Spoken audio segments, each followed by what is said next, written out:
I was a delivery driver for years, and it's like we seen the sign go up, and of course all the drivers started talking. Even the ones that I wasn't currently working with was like, have you seen Coffee Junkies, Pizza Junkies? They're taking the whole bank. I knew he was dying. I knew the vitamin C was not going to help him. I gave him the vitamin C because I didn't want him Cluing in on what was going. Tried to keep some normalcy to the day. He knew how big I was about vitamin C, and I gave him that vitamin C because I didn't want him thinking that I was giving up on him. So why do you think our franchise package is better than all the other ones out there? Kokomo has shown me so much grace, so much patience, so many second chances. Welcome to another edition of Documenting the Journey. Chapter 2. The interview he's avoided the most? Hey, honestly, I mean, this is one of the interviews that I have been most looking forward to and least looking forward to. Most because I know it'll be a good interview, it'll be a good conversation. Least because Matt has long known and half the time appreciated that I didn't mind his pushback, because I'm just a big believer that I have convictions, and at the same time, I'm also open-minded. So if somebody gives me pushback, it makes me evaluate my convictions, and I'm open to changing my mind or realizing my convictions are that strong and I stick with them. So I don't know. I think that over the years, Matt and I've kind of had a love-hate relationship, but he's not afraid to disagree. He's not afraid to ask hard questions. And some of the questions that have been asked over the course of this chapter 2 have been, some of them have been jovial and silly, and some of them have been thoughtful and inquisitive. I still go back to just out of the comfortability of it. Rebecca's was my favorite, but it was my favorite because it was more of a conversation and a trick. And I tried to like reword it and kind of change up my questions to try to make it more conversation, but I wasn't. It is what it is. It's just that, like, Rebecca's the one person that, like, she took me down memory lane of some memories that I'm glad we're past those years. Some of that stuff I know that's made its way into the book, but I haven't. That's been, I don't want to say sidelined, but it's something that still has to be edited and put together to really. Yeah. But any which way, we're, I don't know, and where we count 16, but because of the group, so it was roughly 20 some odd interviews, and I'm like, and this is not that I would not, if somebody popped up, wouldn't allow more interviews, but this has been leading up to this interview, so we'll see how this goes. It makes me feel awkwardly special. Yeah. To be the final interview.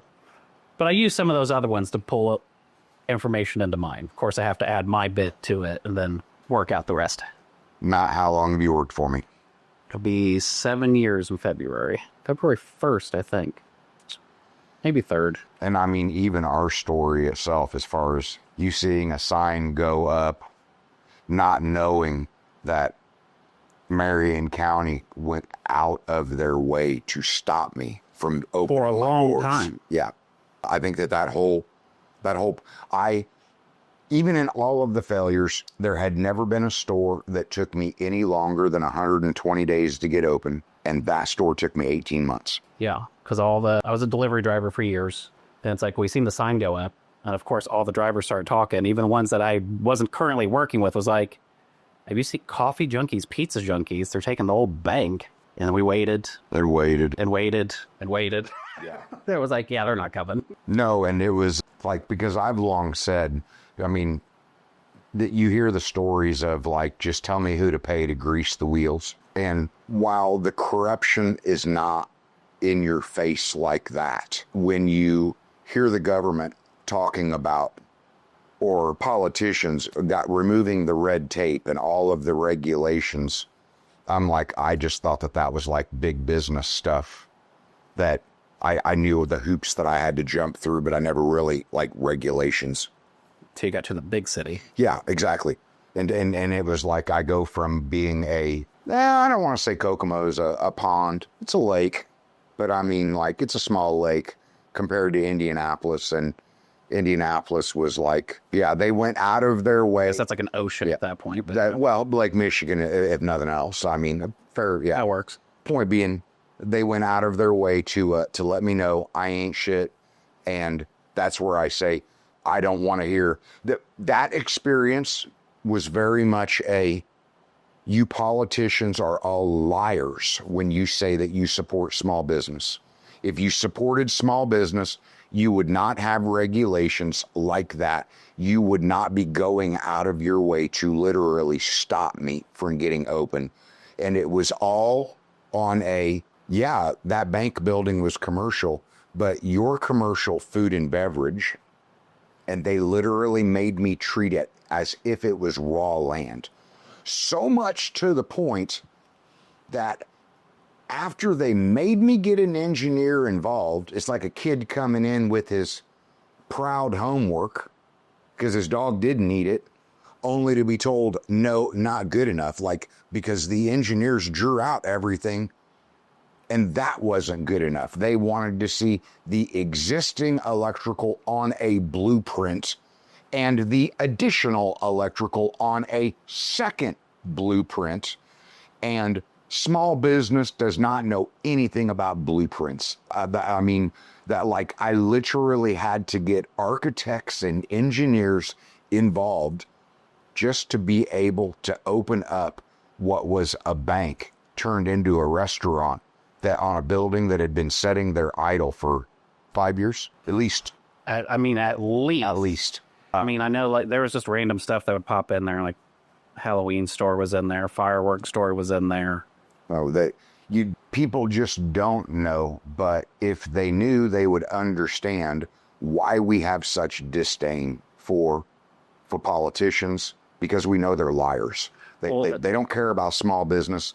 Marion County despises small business. They put so many roadblocks to stop small business from actually getting into business, because all they want to deal with is big business that rolls in from day one with a slew of lawyers, a slew of architects, a slew of engineers, and they spend tens and hundreds of thousands of dollars just to make the city and the planning commission happy. And it's like, that's the wheels that you have to grease. So do you think that issue was because it was a bank more so than like if it was a new build, say like a strip mall, like an end cap? Well, the code that they pointed out to me was that the bank was under a different classification of commercial. Okay, so you got to swap it, and that's what triggered all the issues. They could have let me go. They chose not to. That was because it ain't that, like, the code book is always this thick. Right. They decide what they're going to enforce. As a small business, they could have walked me through everything and they could have been helpful. They chose not to. They forced me to spend tens of thousands of dollars and literally told me, you will never get your doors open unless you get engineers and architects involved. And all I wanted to do was frickin' sell coffee. And pizza. Yeah, if it was just coffee, you wouldn't have got me. In 18 months, I removed the walk-in cooler off the back of the building because at the very last minute, they were going to hold up my permits again, because in order to have the walk-in cooler, I had to lay a slab of concrete.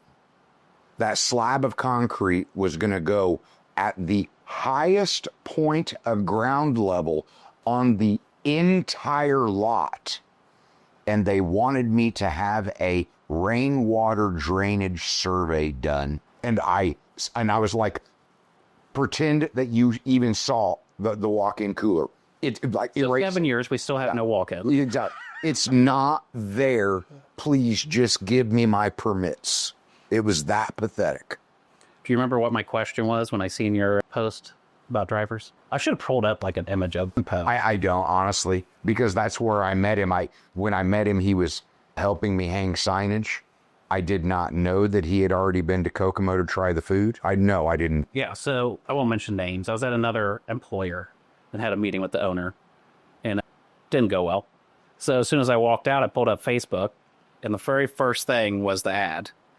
So then I asked, do you have to wear car toppers? And like immediately instantly you responded, no, we're good. I don't want to wear a car topper. I remember that. And so then I think it was like, I don't know, it might have been a Saturday or Sunday. I can't remember. I'd have to look at a calendar. I was like, I want to try this place. Like, I don't want to work for a place if I don't like the food. Like, if I can't honestly tell somebody it's good, I don't want to serve it. So I'd never been to Kokomo. I have no reason to ever come to Kokomo. So I drove up to Kokomo to try it and then found out they had tea. And I got tea. I think it was a Dorito taco, a Ricky Bobby, and it was an Alfredo-based pizza. I went across the street to Kroger, and I just pigged out. And I was like, damn, this place is good. Of course, all my driver friends are like, you don't want to start at a place that's just opening. You're not going to make any money. And that was right. There is no deliveries. But I mean, it got off the ground pretty quickly because I'm sitting there going, that's what killed me is much like an IPO stock. It opens up and it'll do a run up and then it's going to go down and it's going to take time because it was my birthday weekend. Yep. It was, I want to say 30, 35 days after we'd opened that we hit that peak. And I believe that we would have maintained that peak and continued to build from there, other than Indianapolis. Like, the reason I have so much love for Kokomo is because Kokomo has shown me so much grace. As a small business, they have been patient to let me evolve and, if nothing else, get to a level of profitability that allowed me to reinvest in the business. Indianapolis was very much we don't care if you don't operate like every other big business. Piss on you. We don't care about patronizing you. Yeah, like Indianapolis was within a month. Why do you keep asking me my name? Why do you keep asking me my phone number? Yeah. Why don't you already know my previous order? I just want the same exact thing I got last time. Well, he's like, no clue what you got last time. So. No grace. And I'm just being honest. And it's a mentality. When you're in Metropolis, they could care less that you're small business. They have there's no loyalty, there's no love, there's no appreciation for you operate like big business or don't open your doors like that. Well, and that actually leads to one of my questions, because a lot of small businesses still don't bring in the technology that we have now. So what was the reasons that I don't want to say you didn't bring in technology, but you were hesitant, I guess, to bring in technology? You're still doing decent revenue in Kokomo, so you could have. I mean, a lot of it was, cost.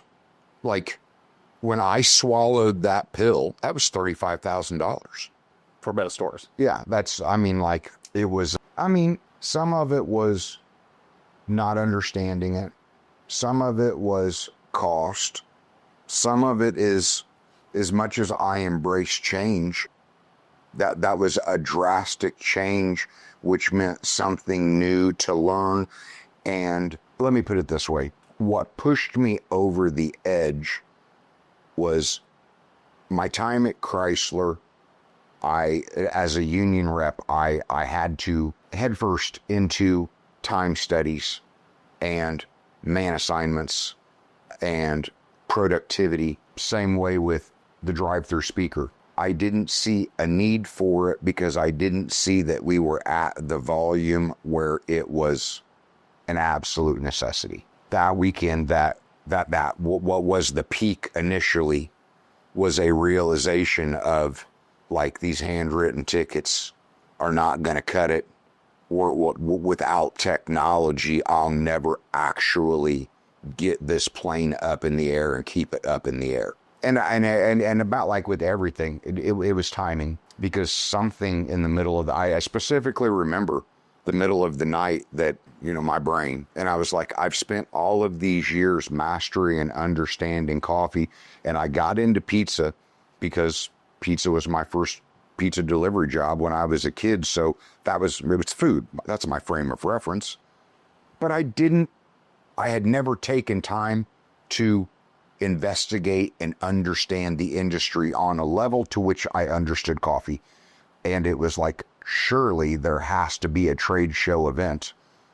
And at 3 a.m., there's only one trade show event per year specifically directed. Technically, there's two, but the one's really small. But it's not. I mean, but it's not pizza. Not the Pizza Expo is the only pizza. There's food shows. There's trade shows for 6 food. years I've been waiting to get my ticket to go. And that is, and COVID screwed it up because we had it all set to go. Yep. He always blames it on the COVID. Yeah, I do. Well, I mean, it's true, Yeah, but it was true. But the point being, they've had 4 more. as I remember, at 3 a.m. when I found that trade show was happening in 5 days. Yep. And wasn't happening again for another year. I don't think I told you about the Pizza Expo, but It was Google, totally. That's what I said. I know when you came and brought it up that we definitely talked about the Pizza Expo because I missed every opportunity with Domino's to go. So no, and that was I knew that we were lacking on the technology side, and I was going again for research, but I knew the biggest thing that I was going for was to truly do the deep dive on a POS system and find out what separated a real POS system from what I had with Square. Because I don't think for a small business, I still don't think that Square is a bad option. No. Because of the money side of it. But when you get into full-on intricacy of having an actual dining room, of having delivery, meaning drivers and mapping and routing, Square just has its limitations. Or even to go. Yeah. So it's like if a restaurant that just has dine-in, you could run Square and it's not going to bother the people. Well, even Square, the order lookup was horrible. Correct. That's what I'm saying. Yeah. Like it's the repeat orders where somebody's calling to get something to go. Yep. Or delivery. That's where you run into that issue. No, and that's that's, you know what, that's just because I've screwed up so many times. It's not even, it's almost not even funny at this point. But I mean, we deep dived, man. I think we looked at 5 or 6 different ones, and I knew in my head the 2 that it was going to come down to. But I was like, okay, bring it back to you. Let's see if you come to the same conclusion. You came to the same conclusion. We didn't go with Granberry because of the negative reviews, and there was good reviews of Revention, only to find out that private equity was involved after we had already signed up. Yep. And everything that made the company great, they literally scrapped within the first 6 months. It was a real struggle. I can look at that right there and say, that's exactly why I didn't want to embrace the technology to begin with. I knew that pain in the ass shit was... Yeah, we really got the shit into the stick on that deal. It really... They sent us the model that they knew in 1 month they were discontinuing. We had to pay completely out of pocket before they went to subscription-based. And they're in the middle of a sale, and they're about ready to get rid of all the coders. And once we actually started getting it worked around, then they literally tried ripping me off by trying to get me to go to their subscription model for equipment that I already paid for. Yeah. Well, their motto was, it feels nice to be a gangster. Yeah, feels nice no, to be totally. They lived up to their tagline on that. But it all learning lessons. I say all learning lessons. It's probably good that we learned that lesson before the bullshit with NCR. Yeah. What kills me with NCR is that I point blank, do you have anything that you need to tell me? I'm not doing this. Which I won't mention names, but we were speaking to some high up people at NCR. And they were more or less full out lying to us. Yeah. Because for clarification, because we found out we were about ready to get in bed with a second company that was doing the same thing. They build up something good and they were selling out to private equity, which would have just, that was PTSD. Like, well, I mean, yeah, they didn't tell us about that, and then also sold us on delivery, and then couldn't have delivery and haven't for years. All the salesman saw was money. Which, by the way, we do need to make a note that we follow up with Brian to make sure that we actually did get all of the money refunded to us that they owe us. I had a conversation with the guy. I connected him with Brian. Brian was supposed to be giving him every invoice that they owed us. Okay. Yep. I didn't know you got that far. They were very runaroundish, I guess, would be the kind way to say that. The freaking roller coaster ride. Well, it's like I just started as a delivery driver. So before I even got to the point of sale, your website was garbage. and I've never built a website. So then just on my off days, I threw together a website. And I think that's what got me the in for us to start having deeper conversations. It was your willingness to invest time in something that I didn't have any prior knowledge of. And obviously, as we know, building websites can become quite expensive and very tedious. And now we have a company that does it. yeah, I don't have to build our website anymore. no. And we have, I think our websites are Good. solid products now, but that didn't come easy either. That was a lot of work. I mean, to actually get to pull all that together. It's that because I should be, in fairness, POS systems are built industry specific. Yes. So when you try and combine two industries and then get one POS system to accommodate all of the needs from the coffee industry and from the pizza industry, we weren't asking for a light lift. It was a heavy lift to accommodate everything. Well, I mean, even right now, our menu is too large for Uber Eats. Like, Uber Eats is trying to figure out how to increase the item size nationally because we have too many items. And at first they're like, it must be a programming error. You can't possibly have that many items. But you got to think every size, plus every topping that's another line of code. Like, and it's too much for them. So hats off to Hunger Ration Revention for. No, but I mean, honestly, able to that's a do it. testament right there to why I preach the KISS principle, because I know what I've built is already complicated enough and business is complicated enough that I don't want us going out of our way to further complicate what has already Been complicated. Yes. Yeah. Because it really is a freaking symphony. And it's like, I was sitting in the office with Rebecca watching the cameras, and I was like, so beautiful to watch. Yeah. Once everything was systemized, once everybody is trained, Firing on all cylinders. yes, Smoothly. the symphony of it is such a beautiful thing to watch. But the pain of getting there is real. Which leads me right to another question. Going through all the pains, you mentioned in a couple of the interviews you had to learn to say no to a lot of things. What was the thing that you should have said no to the most? Like the biggest thing you should have been like, no, outside of this interview? I mean, the thing that's, I hate to say, because there's nothing that is just one thing, but if I can look at one thing, I should have said no to growth. I should have said no to my own desire to grow. Had I literally gotten the first operation off the ground year one and spent a whole year just documenting systems and processes and creating training manuals, operating manuals, and a program to onboard somebody and to train them and get them up to speed, my entire journey would be night and day, completely different. I didn't know. And the thing is it's like, I'll poo-poo college because I'm like, you go to college, they talk to you about theoretical bullshit. You come out with this dumbass degree and a bunch of debt. But in business, I'm sure that there is a certain something. There are certain teachings inside of college. Chapter on systemization. Yeah, and the bad thing is like all of the things that I took out of Chrysler and mass manufacturing, like high level, I applied them. But I'm sitting there looking at, I glossed over things that I thought were irrelevant. I thought all of these manuals and paperwork were irrelevant. I thought all of these layers of management were ridiculous and irrelevant.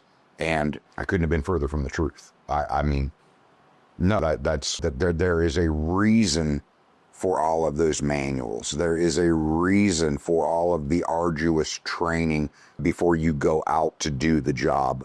There is a reason for the hierarchy and the levels of management. There is always a method to the madness, and it's like, if big business does it that way, you shouldn't be so quick to say they don't know what they're doing. Like that, it's just waste. Yes. It's like, no. No, there's they have people definitely that pay to track the waste. exactly. They're making sure this is needed. And that was I pushed for growth when I had no business growing because I had no systems and processes. I had no way of guaranteeing duplicatability. And without that, you shouldn't be growing. And you grew to quite a few stores. Yeah, I know. And only to have to close them all down. All but, what, 2? Yeah. Painful. And knowing I shouldn't have opened the second one in Muncie, but the first one should have been wildly successful. Again, systems.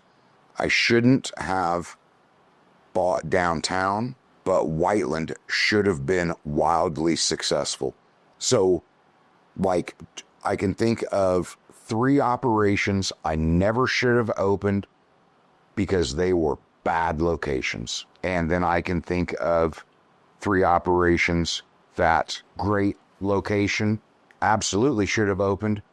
I had no business opening them because I didn't have the systems to support the growth. Had I taken a year to master the systemization across the board, the footprinting inside of the store, this goes here and it comes here to produce X to be moved to Y to satisfy Z, the system, you come in and you clock in and you are going to X, Y, and Z, and this is how you're going to greet a customer. It's simply assembly line.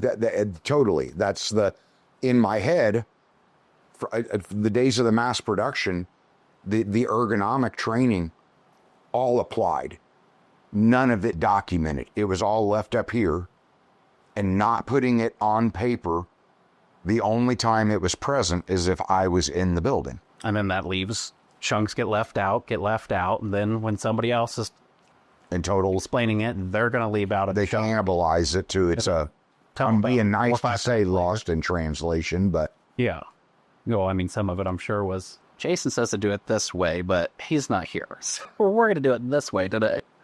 Well, we go back to that. That's the frozen zebra right there. She thought that she could just do what she wanted to do. And I mean, I can't. 19 years in now, I'm like, no, I know there can only be one way, and everybody has to do it that one way. And you've seen, I'm not closed-minded to the point that I'm not willing to change that one way, but it can't be done at that level at this point. It has to be submitted as a idea that needs to be looked at for review, and we consider whether we need to make an adjustment to our one way off of the observation. But we've lost that level of reaction speed due to the minor amount of growth that we have, because you can no longer make I mean, there are decisions. 3 locations now. Well, Yeah. 3 for coffee, 2 for pizza, but it's not a when it's just one location, you can easily make the change, and the one client base is going to get the change. But because that is one of your biggest advantages or tools as a small business that big business doesn't have. The small business has the ability to move quickly, but as soon as you get to any level of duplication, then expecting to move quickly is expecting to break things. correct. Yeah, and There's too many levers that have to be pulled for it to be a smooth switch. And it's that balance, because it is the move fast and break things. You're going to have to come back around and fix them. But then you get to a certain level of, let's slow it down a notch, because we're breaking things that we don't need to break. And it's affecting a customer base that wants to be loyal. Don't screw that up while continually trying to make improvements. Which is a difficult thing to juggle. Yes. I have one of my egotistical questions here that came up during Carly's interview. You said the first 11 or 12 years were the worst years. Is it a coincidence that lines up right when I started? I mean, that's not fair, because, I mean, you said 6 going on 7 years, and I mean, it's you just pulling coincidence. This was the change. Fuck it. Just turn the camera on and put it on me and record and make everybody watch what I say. Now, working with Very you. painful. Yes. But working with you allowed me to refine it to get it down to be more easily consumable. But that was the change. And thank you so much for Olive for being the video editor now. Yeah, well, that's what we're saying. And we've gotten better and better and better. But the change was me documenting the one way I wanted everything done. And then I had the experience of working in all the food systems, so then I was able to take yours and somewhat, I don't want to say merge it in, but have a general blueprint of what But it was refining, because that's where it was like, first generation of training videos, a video would go 30 to 45 minutes. Second generation of training videos would go 15 to 30 minutes. Third generation of training videos would go 10 to 15 minutes. Fourth generation of training videos went down to 2 to 5 minutes. Focusing on specific segments instead of trying to teach somebody all of it in one video. Break it up, feed them questions. Because if you look at our training program now, it's still 3 to 4 hours worth of modules. Yeah. But it's very, very specific. And detailed. Yeah. Yes. Rather than... And checks along the way, so you don't have the whole thing and then a check.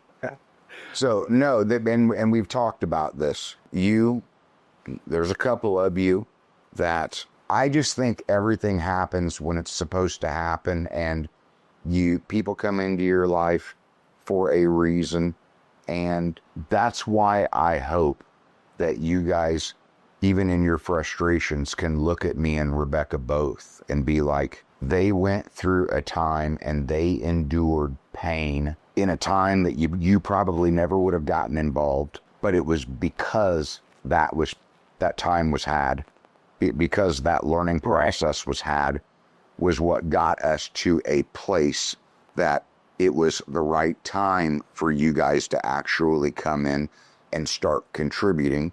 And part of that contributing was also my evolution of, I joke about being a recovering control freak, but that was part of it. In the very beginning, it's like, I gotta have control of everything. And then that definition of insanity of, I gotta have control of everything, yet me realizing that because I have no systems, I truly have control of nothing, because everybody is just doing it their own way. You've gotten better over the years of being controlling. Still, I've gotten way. Collectively, looking at the timeline of span of time, no, I've gotten way better. Oh, I'm sure, and I think that's more of what we're back. Well, even right down to the whole hot-headed thing. Like, everything was a 5-alarm fire if it was a problem in the early years. Yeah. Well, I think in the early years, you probably would have punched the guy in the kitchen that day. Then I might. But he didn't. No, I didn't. Calm and collected. I was very amazed. I was just a driver, and I was instigating it on. But that's also, some of that has just been my personal journey too, where I remember being a kid, and I was always so amazed at the level of discipline and control that my grandfather had over himself. Man, a few words. He when he spoke, it was very direct. When he moved, it was very direct. But moving him was, there was nothing random. And I, as a kid, I noticed that. And it was a realization that it was a level of gained wisdom of, don't contribute to the chaos, be the calm in the storm. And it has been my own personal development of getting control of this crazy that's between my two ears. And then about like every young person, that sooner or later you got to grow up and get control of your emotions. It's true. And develop enough experience and wisdom that you realize what is most important. So you can literally acknowledge what is truly a 5-alarm fire and what is just smoke, and easily to walk over. And you have to attack those different. You do, because, smoke, you can walk over and put a couple droplets of water and walk away and show no emotion and no sense of urgency to it whatsoever. But a fire, no, you need to be showing a sense of urgency and hitting. Now. Yes, exactly. And it just took me going through all of the years of understanding what was and what wasn't. And then in Indianapolis, and early years, I probably would have punched him. Later years, there was a piece of me that I think on some level I consciously knew that I was displaying control and restraint, knowing that I had all of your eyes on me. because he deserved to be punched. He did. He absolutely did. Yeah. And it's like, I don't know if my younger self, no, I probably would have punched him. I don't think I would now because I'm able to like think that way that, okay, everybody, because when you're in leadership, everybody is watching every move, everything you say, everything you do is watched. So anytime you lose your shit, You're judged. they're now going to remember you lost your shit. Yep. But definitely, Right. I really thought you were going to hit him that day. And the thing is that one more thing. Again, I consciously built the business with women, and you're supposed to protect and provide for women. Well, if women view you as the aggression, well, then they won't want you to protect and provide for them. Right. They're always going to have a problem trusting you because you're not displaying that you literally have control, that you're capable of coming in and protecting and providing. Like if you always look like the chaos, like they're always going to fear you rather than looking at you as somebody that would actually protect them. And I think I'm probably the longest manager male. Brian's been here longer, but he's not really a manager. I'm not a manager. Yeah, no, you're right. Because, And I give you by far the most shit, I feel. So, but when I look back at it, I'm like, some of those male managers were just lazy fuckers. And we all know that I have this, most of them I don't have to fire. Like they just find their way out the door because energies don't match. But some of them thought that they would be aggressive.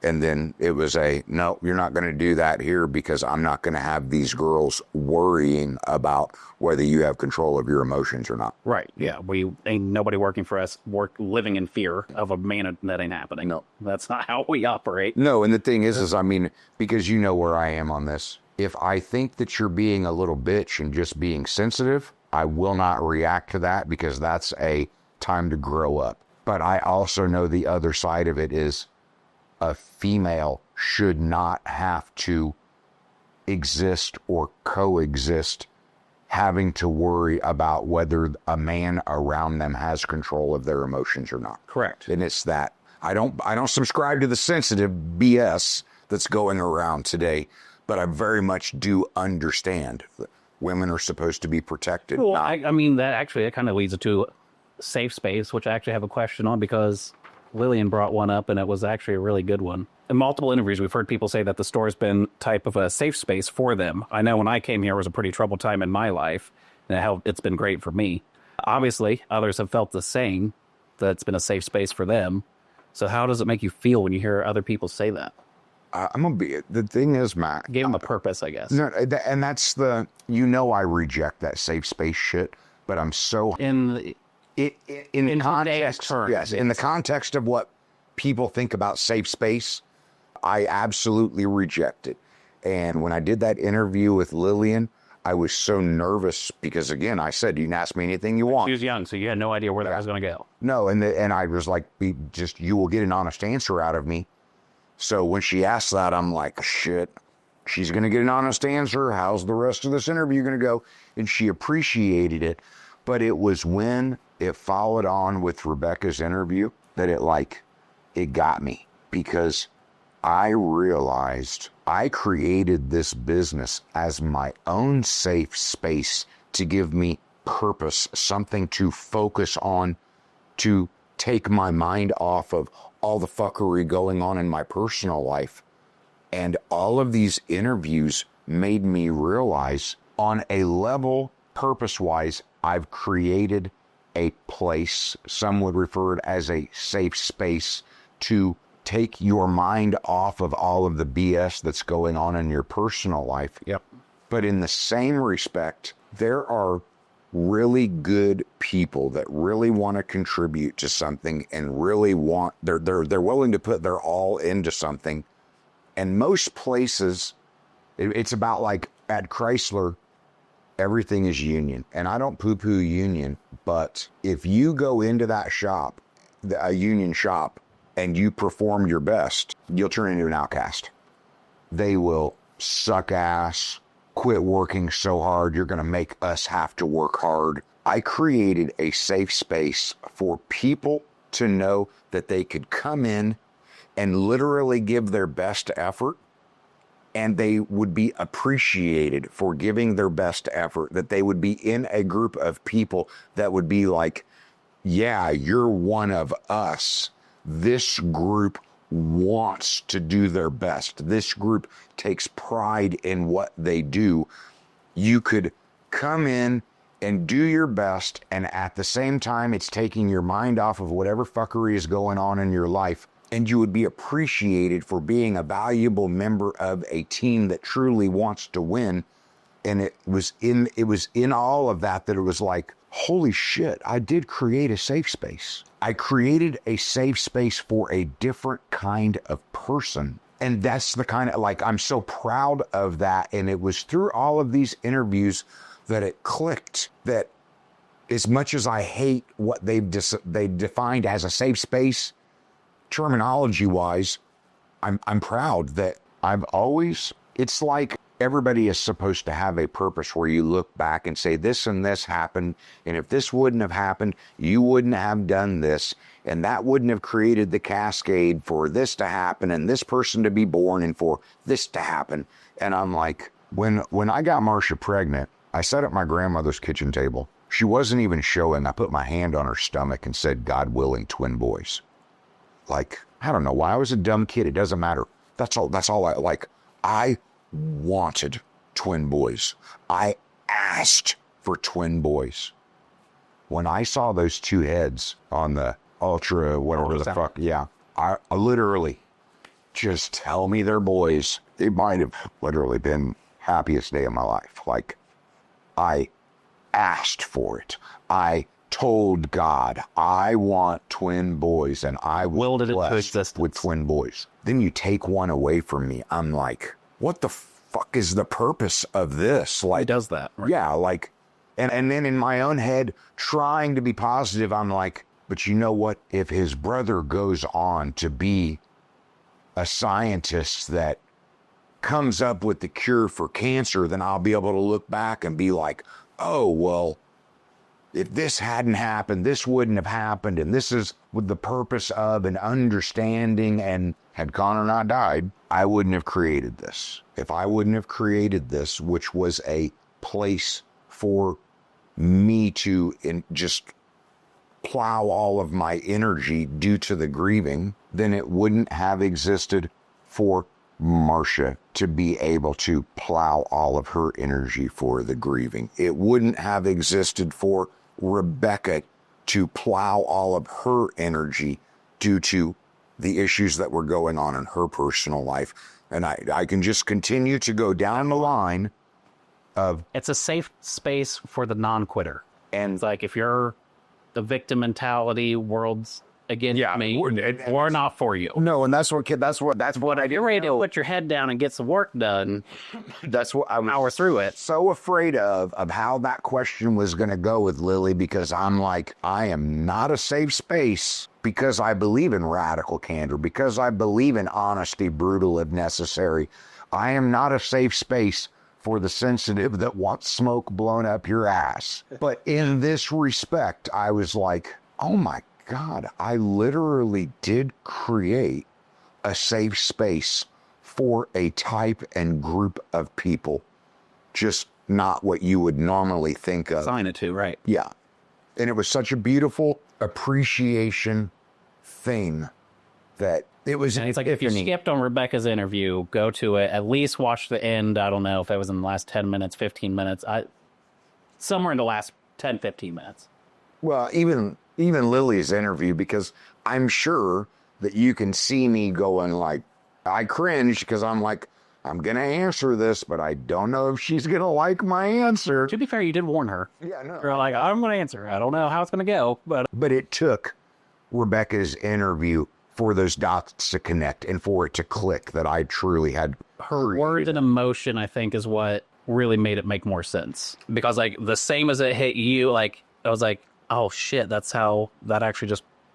how this worked out. Yep. Like, wasn't intended, but it's like, I think it was because of, it was created to be that safe space to get out of your own head, to have a purpose on something to work towards. No, and Connor was only, I mean, this whole thing happened between 5 years old and 8 years old. He was wise. Like, 5 years old to 8 years old, he knew what death was. He knew he didn't want to die. I'm saying that to say, like, I'm quite sure, and you know what, everybody can, I'm God-loving, God-fearing. I might not have always had the greatest relationship with God, but, like, I believe in the universe, I believe in the energy, I believe in the heavens, and I do believe that Connor is, that his energy is still very much alive and well, and that he is looking down, and that he's still a part of it all. He, I'm sure, that knew what I was doing. To save myself, I just didn't realize that potentially it was going to save others or be a safe harbor for others. Yeah.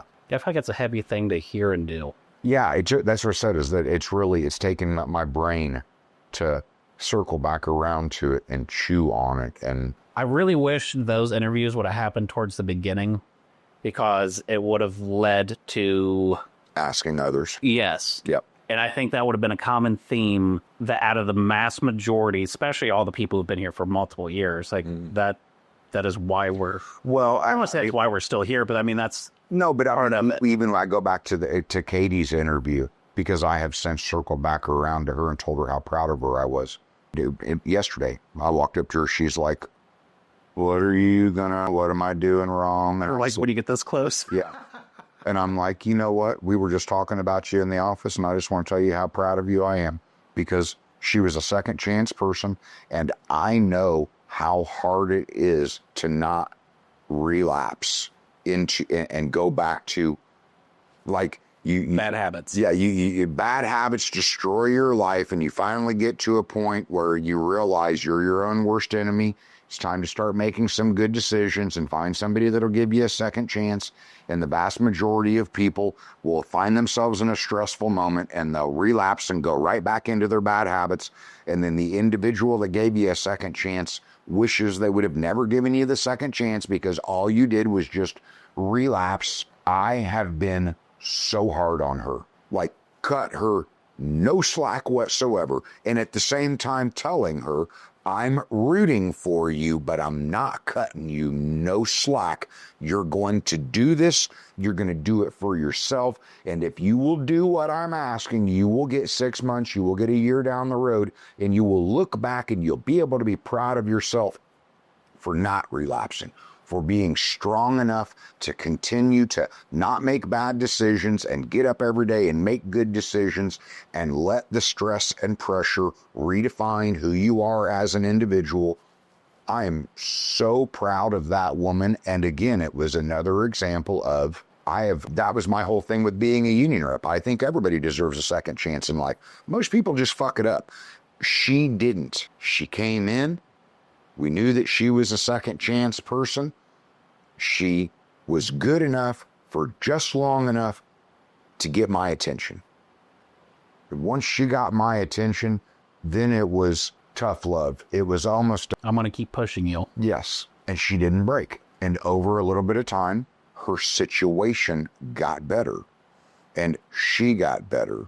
So we rewarded her. And it has been a beautiful thing to look at her development and growth. If she wanted more, moved into management. And today I'm like, she went from being completely homeless to living in a frickin' car to, and this is while working for us, to she now has a home. And then I believe her landlord was like, holy shit, I'm not used to being paid on time. Like, because she's working. And I'm like, great, next step. Let's work on getting you a new car to pull into the driveway. That way you don't have to worry about losing a tire on 465. But the beautiful thing is that, yeah, no, when I look at all of the people, because we've had many of people that it's been same vein, different story.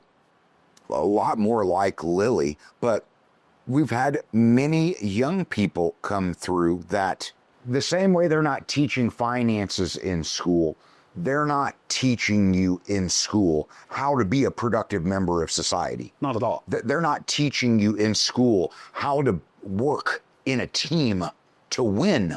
And so many people that we've had come through that they've learned those principles, and we were the beneficiary because they wanted to learn those principles.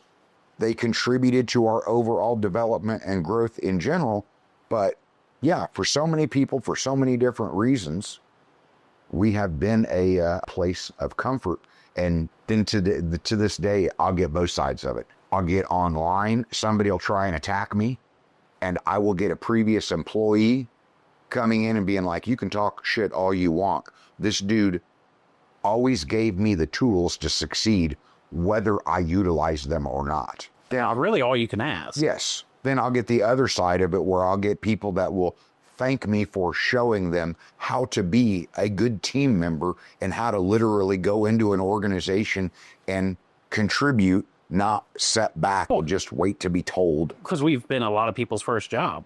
So, or second, because they worked somewhere who didn't teach them how to be an employee.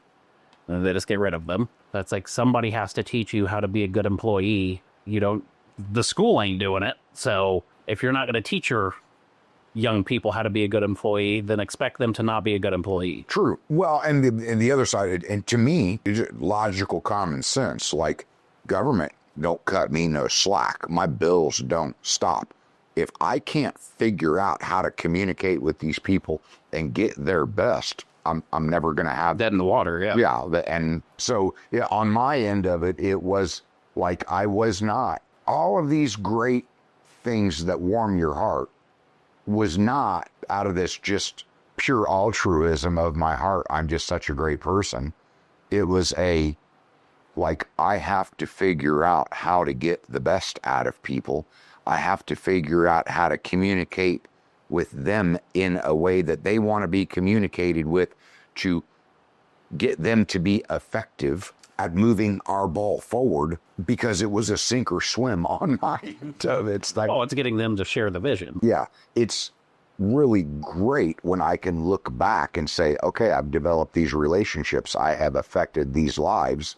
And then we still got the other side of it, where I have an in particular individual today that still wants to tell me how she's around or hears groups of people that wants to badmouth us. And my only response is, fuck you. You're still playing a victim. You're still not owning your shit. You're still blaming the entire everything in the world on everybody else. And you're going to have a miserable existence if that's how you're going to live your life.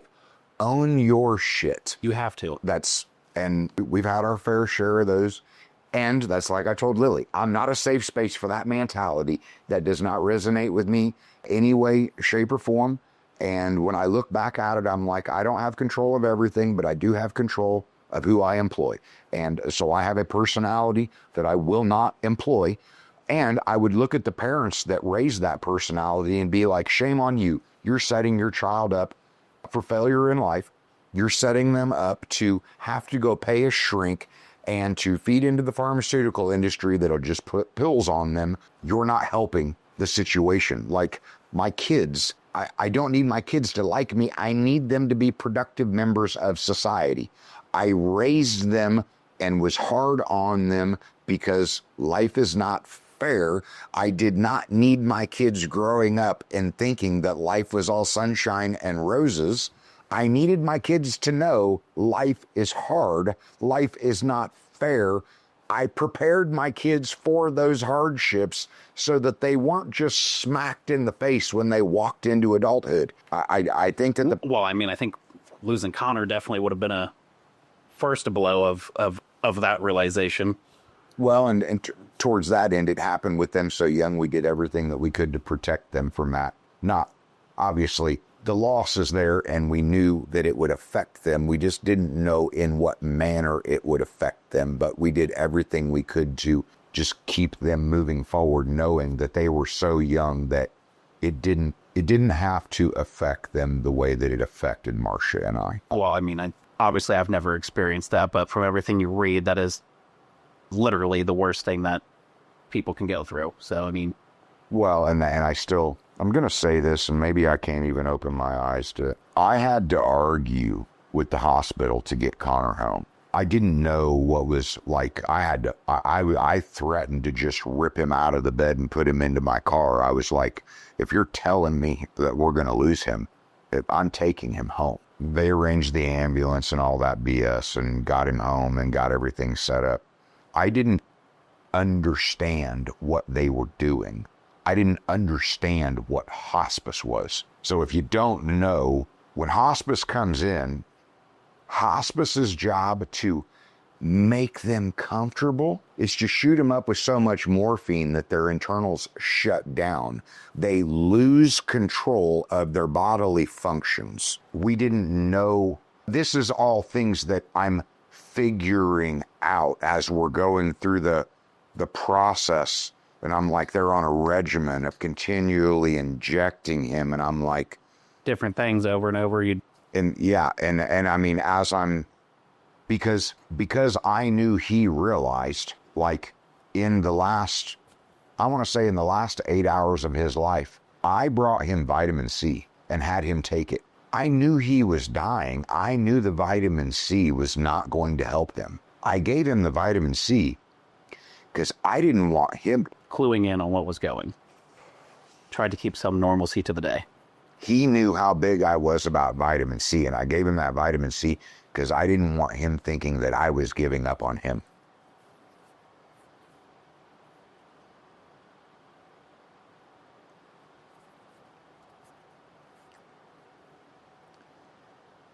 If there's one thing I can't forget, and in the same sentence I'm so grateful for, the gratitude is that Marcia wasn't there because she couldn't have handled it. I watched him draw his last breath. She just happened in that moment to need to use the bathroom. I'm glad that she wasn't there to see it. The exact same thing happened to my grandpa, and I wonder if they know. Like, they took that moment, was like, I don't want them to have to go through seeing what's about to happen. Like, no, and that's what killed me, is that I'm like, at 8 years old, he was very conscious of what was happening, and just, he was so full of life. His hospice, or not his hospice, his nurse, I believe her memory serves me correct, her name was Sally. Nurse Sally. She was a great nurse at Riley. She had no desire to have kids till she met Connor. That's what I told myself. He was too good, he was too pure for this shit-ass world. Her being around him literally changed her entire mind about having kids. He was so great. And I don't want to take away anything from his brother. I would love to see them together in general, but that he just... That could be taken the wrong way, but no, I get what's not, but everybody, like, the boy was just, man, he was just so great.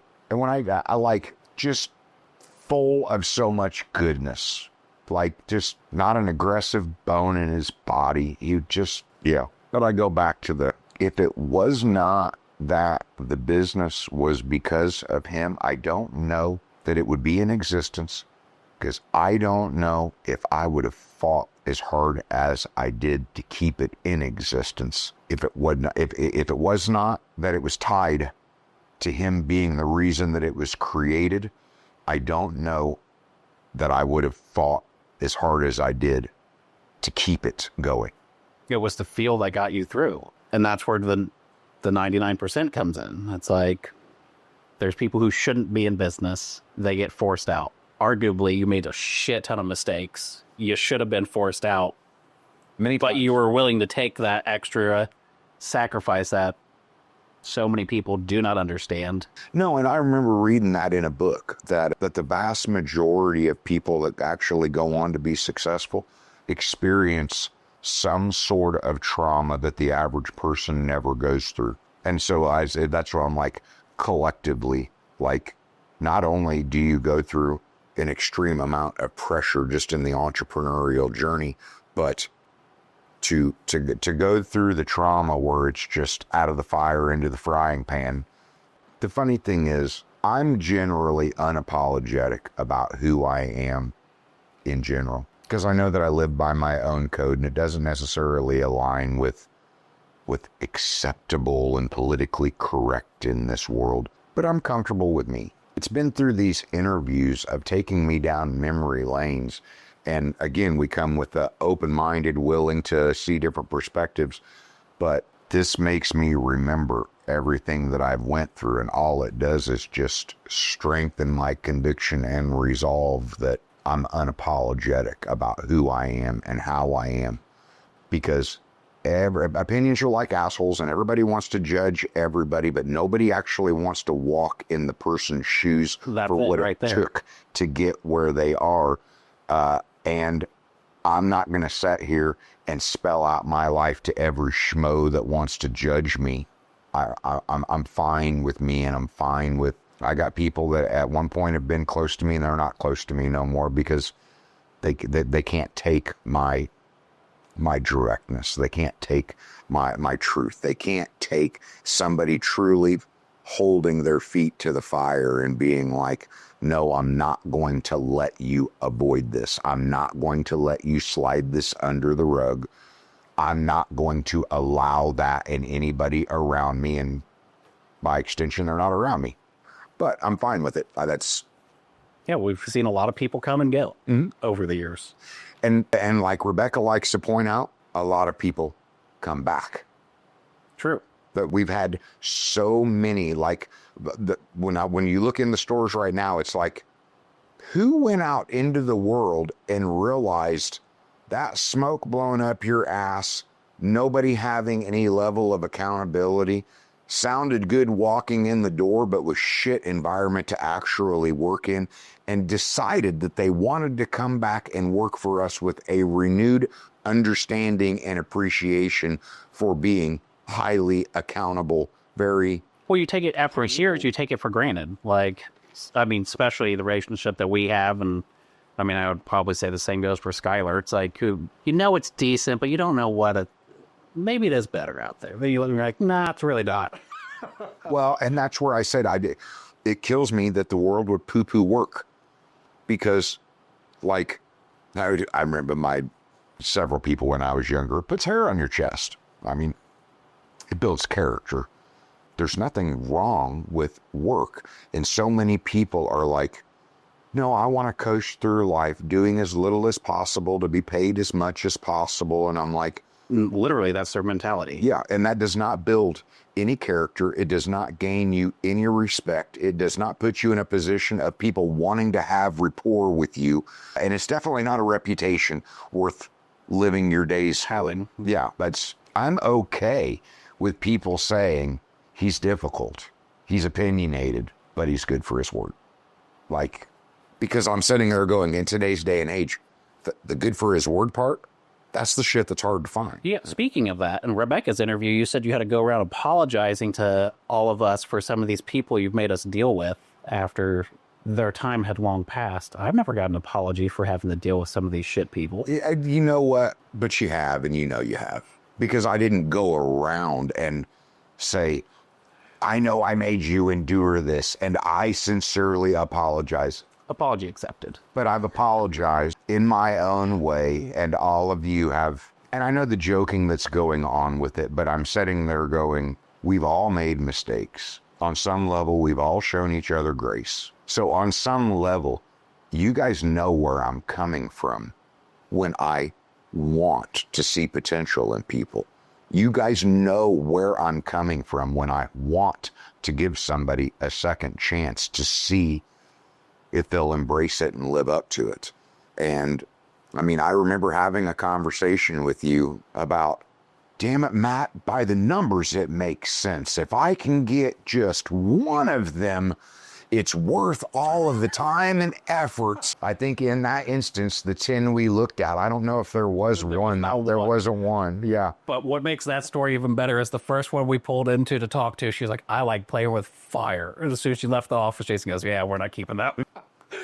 I do remember that. Yeah. Because I was the first person that was literally ever crazy enough to walk in and literally point blank look at me and say, I like playing with fire. I'm like, yeah, she didn't last maybe a week or two after that. She liked playing with fire. Yeah, no. She found the fire. She really did. Oh my God. That was so crazy. That's when it's stuff like that it's like when you think that you've seen it all. Nope, not at all. There's a whole nother level to. Because now these people are seeing it with hair. So at the time you were bald, so you were a bit scarier of a person. So somebody to take that line was more shocking than you're the same person. I still have to laugh about that because, you know, I know too that most people see a bald guy and they're like, oh, receding hairline. So he just cut it all off. And I'm like, anybody that knows me knows my story. You'd think that you'd be able to connect those dots. But I went bald when Connor went bald. Like, there was about 20 or 30 of us that went bald. All the same. When Connor started losing his hair, we had a massive head shaving event. It was at a bar here in town called the Hilltop. It was when I was a union rep, and everybody came in support, and everybody shaved their head to show Connor it was okay to be bald. Yeah, I mean, that's how I got rid of my long hair. Was my friend's sister had cancer, and when she started losing her hair, we all shaved our heads. Mm-hmm. And that was 12, 13 years of growing my hair out. Well, and then it just became easy for me because it was like somehow growing my hair back was me letting go of him. And I'd like it. People's brains latch onto and they make decisions and connect dots that don't make sense to the average person.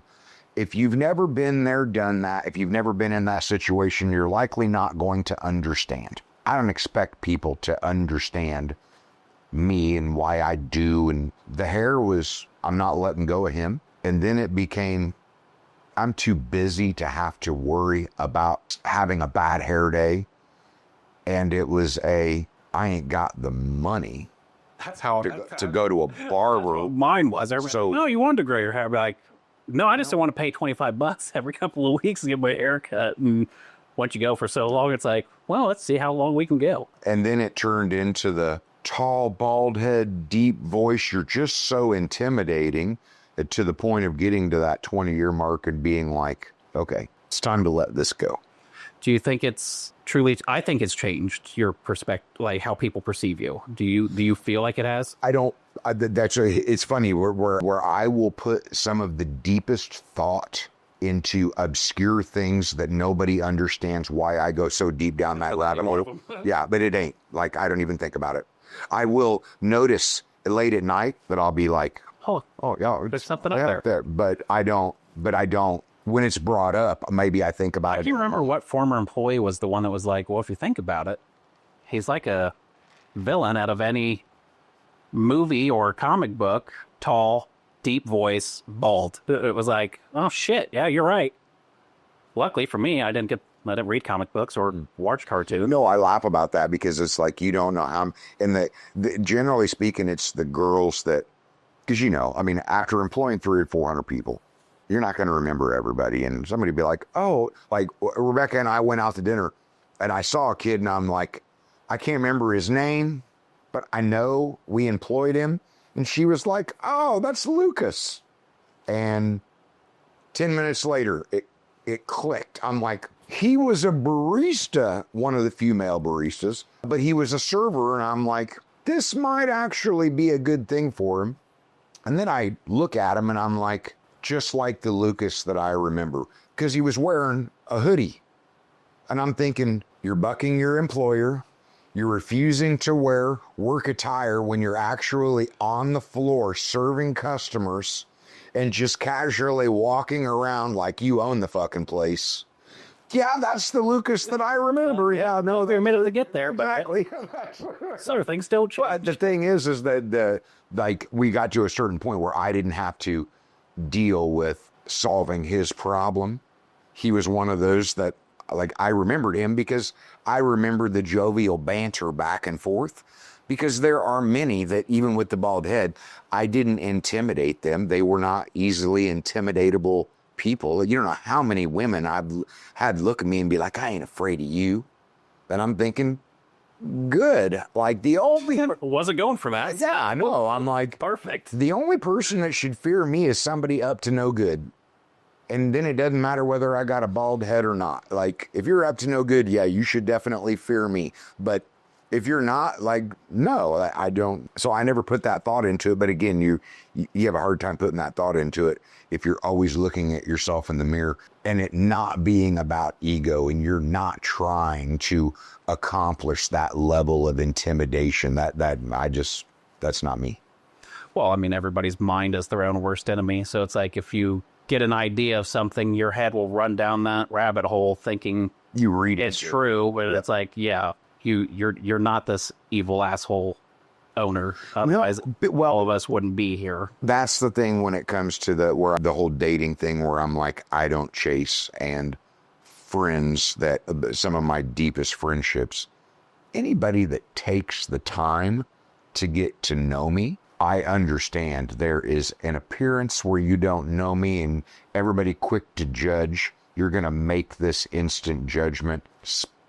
Spend 30 minutes with me and you're going to realize that, okay, that was a flash judgment that probably shouldn't have made. Spend a couple hours with me, you're going to realize, oh, he's sure of himself and his convictions and his way of thinking and of life, but not in a negative, intimidating way. Yeah. One of my last funny questions, I guess, where I like to dig deep.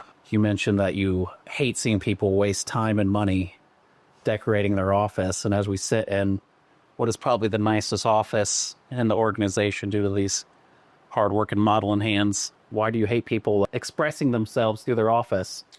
I don't hate it. It's the, like, what I instinctively want to say is most of it is about ego, and I don't have any appreciation for that. And people can verbally say that. I back it up with actions. I have never, any time that I even got close to investing in office space, it ended up not being used, and I always migrated back to just... Every time I invest in office space, we move off and mobile office. I think that it's... Some of it is... This building seems pretty solid, though, so hopefully this office can stay intact. Most of it's ego and creature comforts and wanting to surround yourself with things that have absolutely not a motherfucking thing to do with getting the job done and making money. Yeah, literally, that has nothing to do with... No, I get it. And that's where and the thing is I'm like, I literally don't... Like, I have an office space that I could go to, but I've never fully utilized it because I'm like, I don't have... Because you don't do any work? I don't believe that I'm kidding. I don't believe that to be that, like, I still, today, I still have a work ethic that I believe that I will outwork anybody.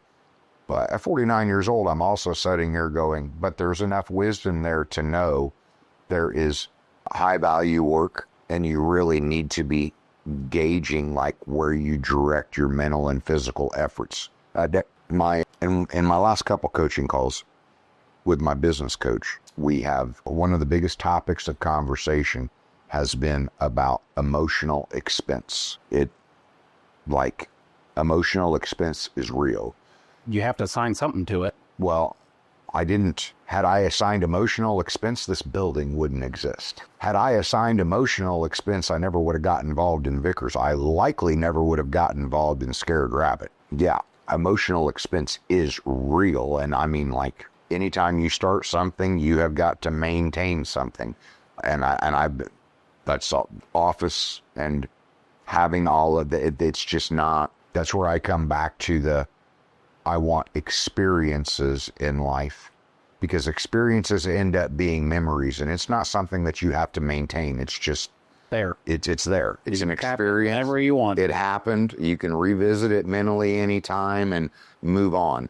You as soon as you buy something, well, now you got to maintain it, and then you got to pay the government taxation to own it. And generally, I agree. I'm more of an experienced person than possessions. Like, all of this is all gifts.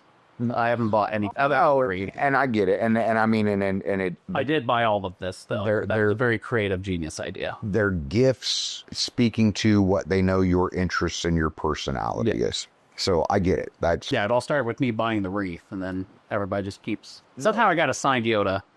But I mean, I love Yoda. And that's my thing of do or do not. Do or do not. There is no try. And you know how I feel about that right there. That self-talk is very important. If you're saying that you're trying, you're leaving open the opportunity for failure, and then you wonder why you're being your own worst enemy. Quit talking to yourself in a negative manner. You're going to do it. Yeah. Go into it. You're going to do it. And chances are you're going to do it. Unless you tell yourself, I'm going to try my best, in which case you're leaving the door open for failure, and you're going to be like, well, I tried. I was going to try my best. Yeah. And I couldn't do it. I'm trying to be honest in saying part of how I live my life is because through first order thought of what is most important and what is least important. I'm trying to guide myself down a path of not doing what I don't want. But I also know I don't have a female influence in my life saying we're together and I want. Because I know that if I'm protecting and providing for a woman and she is nurturing and loving and appreciating me, then when she says I want, it's not going to be about, oh, well, I don't want anchors. It's going to be like she nurtures me and loves me and appreciates me and she wants. Let's way. Yes. And that's where it's like, I know that there could come a point in life where I start acquiring things that everybody would be looking at me going, wait a minute, I thought that that's what you said you were completely against. Yeah, I know, but what I really do want is... I am against it. Yeah, I am, but she's not. And I'm connected to her, so we're going to do that. Exactly. And I always know that it's the never say never, because all it takes is the right or possibly the wrong person coming into your life, and humans have a way of affecting humans. And I can take you down a dark rabbit hole or a really good one. Yep. And I think at this point, a bad human, I wouldn't let me get too far down a really bad rabbit hole. But I'm a guy. The right woman, I'd go to the ends of the earth, and I've already ate 7 kinds of shit to be where I am today. So if I had to do things because that's what she wanted, and I had to acquire things because that's what she wanted, I know damn well that I would be like, as much as this goes against my grain, it's not something that I'm going to let mentally affect me. This makes her happy. Like, that's not a hard equation. I'm like, no, I want to make her happy because I want her to want to make me happy. And then we're both happy. Yeah. That's how that works. I might not want to live in the snow, but if she likes snow, we're going to visit some snow. Exactly. We're going to live in snow, but we'll visit snow. I know that AI is completely redefining everything on the internet, everything having to do with search, and Google is losing their competitive edge because new types of platforms in AI are coming online. The whole landscape is changing. So stripping Google of their search, making them separate the companies. I'm also looking back in history, and I'm like, when you forced big oil to split, they just got more powerful. When you forced Ma Bell to split, they just got more powerful. And then came right back together. Yes. So forcing Google to break up their pieces, like intended consequences and unintended consequences. And you already have companies like Perplexity and OpenAI redefining the internet and redefining what search looks like anyway. So I just think through evolution and through competition that AI is going to change Google's once grip on search in the internet. I don't know that I would be forcing them to break up, because I also look at everything Google has done to further technology, to further search. And I'm not saying that they didn't once have a monopoly. I'm saying just through competition and technology and evolution of technology, that monopolistic grip is being broken through competition in general. I don't know that the government needs to be stepping in and breaking them up. Yeah. Yeah, I haven't read into all what they're complaining about or what they're all exactly making them do. Well, the thing is part of Google search, because the other piece of it is Android. Because Google has 90% of search and Android, they are forcing the Android people to Chrome. And they're forcing Apple to pay them royalties of some sort. And they're saying it's because of what? Of the monopolistic piece that they have. That they're making the operating system and the yeah. Which is what they went after Microsoft for with the whole Office suite. And what happened? Microsoft is top 3 largest companies in the whole fucking world. Right. Now, what we used to get for free, we have to pay for to the same company. So that's I kind of liked it more when it was just included on Windows. You could type a word, not a document. Well, don't get me wrong, because I saw a thing on Facebook, and this lady was like, I don't see anybody's posts anymore. All I see are advertisements and memes. Does anybody else having this problem? And I'm thinking, lady, we've been trying to scream at you. Nothing in life is free. We are the product. Like, you don't own this space. And then she's like, I'm thinking about going somewhere else. And I'm like, what, you're going to go to somebody else that's replicating the same business plan?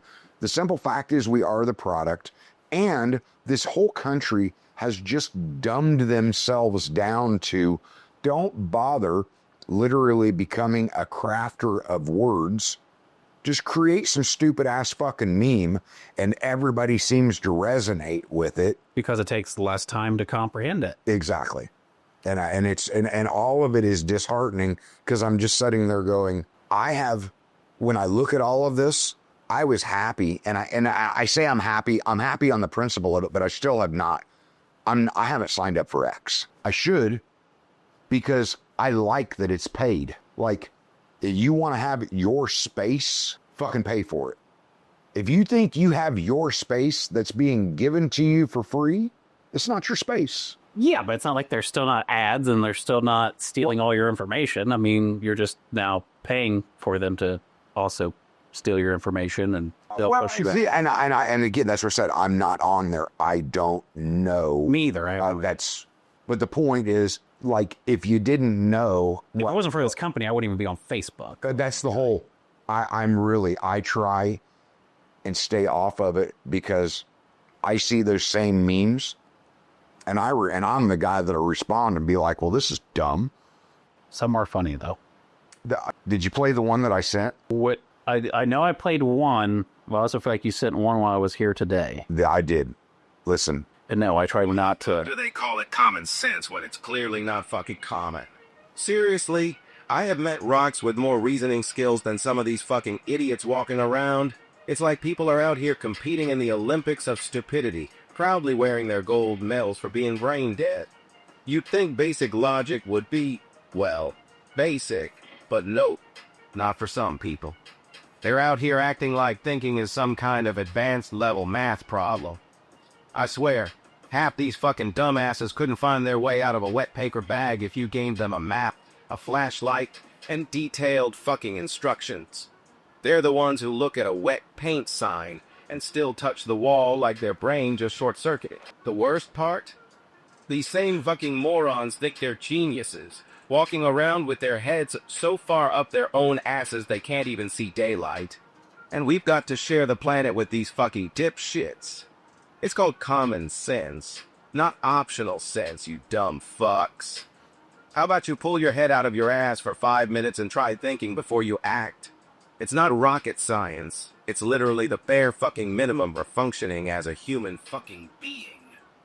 Why the fuck do they call it Facts, though. I mean, that's what I said. Some of the stuff, but I'm like, yep, I giggle and I laugh about it. But at the end of the day, I'm like, do you not realize virtual reality, the internet, social media, we are the product. That was the intention. Yeah, from day one. Absolutely. Because in the very beginning, it was about them holding back, throttling their desire to start introducing ads, because they knew if they introduced ads too early, you would run from the platform. You would reject it immediately. Yes. They had to wait until they had hundreds of millions and billions of people to be like, you're hooked. And then it was one ad for every 10 posts, and then one for every 7, then 5, and now it's 1 out of 3, and every third post is an ad. And at the end of the day, I'm just sitting here going, I take the I am a realist to the extreme. I'm a realist. I want to fucking live in reality. I do not want to live on my phone. I do not want to live in virtual reality. I do not want to live in social media because it's all bullshit. It's not real. It's made of a bunch of fucking keyboard warriors that talk shit that they would not talk to your face, or sales ads that is just circumventing telemarketing. I mean, so many of these posts that political or controversial, it's like it's a bot And then there's bots arguing with people, and then there's people arguing with bots, and then there's bots arguing with the bots, and people are hopping in. It's like, none of this matters. Like, just ignore it. It doesn't, your life is still going to continue. Like, Exactly. Don't feed into the system, and you don't have to worry about it. No, and it's just so funny, the legitimate, literal parallels with The Matrix, the movie. You're getting closer and closer. Like, every single day, Like, to the point that they're literally plug the fuck in. yeah, using the terminology. I mean, it truly is. But okay, let's All right, let's dive back into questions. All my smart ass ones are past now, so I guess we'll get to actual business questions. A lot of places like running discounts. I know how much you love discounts, so I figured, despise them with passion. yeah, but why? I know why. Some people might have asking because the thing is that's where I said I'm a realist. Love me or hate me, I'm not fake. I'll be real. Everything in the world, everything in life is programming for the next. If you think that this place or that place is going to offer you a discount, you will wait to do business with them until they offer you a discount. It's programming. Discounts generally say either I have a cheap product or I have to woo you in to buy my product. I do neither. We have a really good product. We spend countless hours. How much time have we invested in a training platform and in cultural development to make sure that we're always rising our level of service? I have to pay more. I have to pay better for that. I want to offer a very high quality product. I want to deliver exceptional service. Where in those two things does the word discount fit in those narratives? Right. They don't. I am programming people to say, if you do business with me, expect a great product, expect exceptional service. As soon as I would inject discounts into that language is totally going against the language of what I have led with is most important to me as an individual and as representation of a brand. I don't want to be the business of, I'm thinking about pizza. Well, let's go to the coupon drawer that everybody has in their home to look for a coupon. No, I want people that they want my product and they don't think about, is there a coupon in the coupon drawer? You either want the product or you don't. And we either deliver a great product with exceptional service or we don't. And if we don't, we need to make that right. I'm all about that. But it won't be done with discounts because it is legitimate programming. That's where I said, as an individual, as a guy, I am simple yet complex. I'm a very complex individual. I've learned that through introspection and getting to know myself. But just like a dog, I'm still a guy, and I'm still capable of being programmed and trained just like every dog, just like every guy. Realizing that everything we do is about training for behavior. It's about training for purchasing patterns. It's about training for developing loyalty.